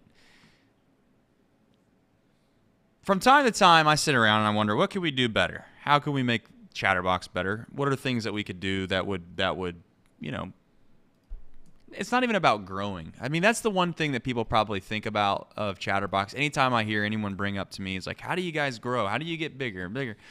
It's not that I don't want to grow. I do want to grow. It's that I just want this to continue to be an authentic thing, right? You bring in investors, you bring in people that want to scale, and the next thing you know, it's all about numbers. It's all about, you know, what your analytics look like. And then the fun, to a certain extent, gets ripped right from this. So there's this delicate line with me to where I enjoy, obviously, getting up here talking sports. It's why we started this thing in the first place, is that we enjoy sports. And we thought there was a void relative in Cincinnati when it comes to digital media, I guess is the term to use. And I'm hopeful that we continue to grow and grow and grow, but we do it organically, and it doesn't become this thing to where we have to take on these huge investments. The next thing you know, we got to have, you know, we turn into what I would call, quote unquote, a corporate type of company. But I do want to get better. I do want to have different ideas. I do think that there's things that we've tried before that we already know are privy. High school sports is something that's been brought up from time to time, and it doesn't mean listen, we started our company covering high school sports. Are we going to abandon it completely? No. But to be able to run a successful business model with high school sports is very, very tough. We've tried it. It's not easy. To make finances make sense, there's not enough people that care specifically about high school sports as an overview. They do care about their specific school. But if we did a 30-minute show on high school sports, maybe a small percentage of people would like to watch the whole show, but most people would only care about their one school that they care about. And inevitably, in a 30-minute show, that might be 2 minutes. So it's difficult to do those types of things. But I do think it is smart to try to do one thing, and this is one goal I have. Be interested to see what people think about it. And maybe it's naive to think that we could get to a point and do this. I think live is fun. I think people enjoy live content. Yes, we could go and do quote-unquote pre-produced shows and run them and put them on YouTube and all that. However, the goal, if you will, of mine is hopefully within a few years we have live sports talk about, yes, Cincinnati, but also obviously we have to venture out of Cincinnati a little bit from time to time, just like we do on our shows now. That maybe it goes from 8 to 8 live shows. And that's why I bring up this idea of the Idol, because at the end of the day, we're going to continue to add talent. And yes, we'll go after some marquee names from time to time. But I'm going to pump him up just for a second, and hopefully he doesn't ask for a raise. I'm telling you, you can say whatever you want to say. You take our talent in this office and or people that are outside of this office right now, you take Chatterbox talent and you put us on a network that has been around for 100 years, and you let us basically have the quote-unquote viewership that they've just maintainedly had, I'll put our content up against anybody's. So I'm also not going to sit here and not be naive and just say, listen, we've only been doing this for 8 months. Or maybe less than that. I don't know. I'm just telling you that we have talented people, and it's my job to make sure that we utilize that the best of our abilities. So hopefully, like I said before, in July, we'll make some, I don't want to say major changes, but we'll make some big changes in hopes that we continue to give you guys as good a content as we can. For that, we have to go to one place today. That place is McDonald's, because we respect the wheel. And as respecting the wheel, I can't believe that I get the opportunity to share this as my parting gift to you. Casey, run that track. Give me back that filet-o-fish. Give me that fish. Give me back that filet-o-fish. Give me that fish. What if it were you hanging up on this wall? If it were you in that sandwich, you wouldn't be laughing at all.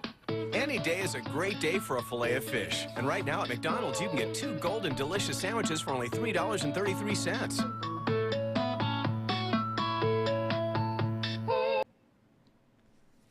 That is no longer a thing. Take care, everybody.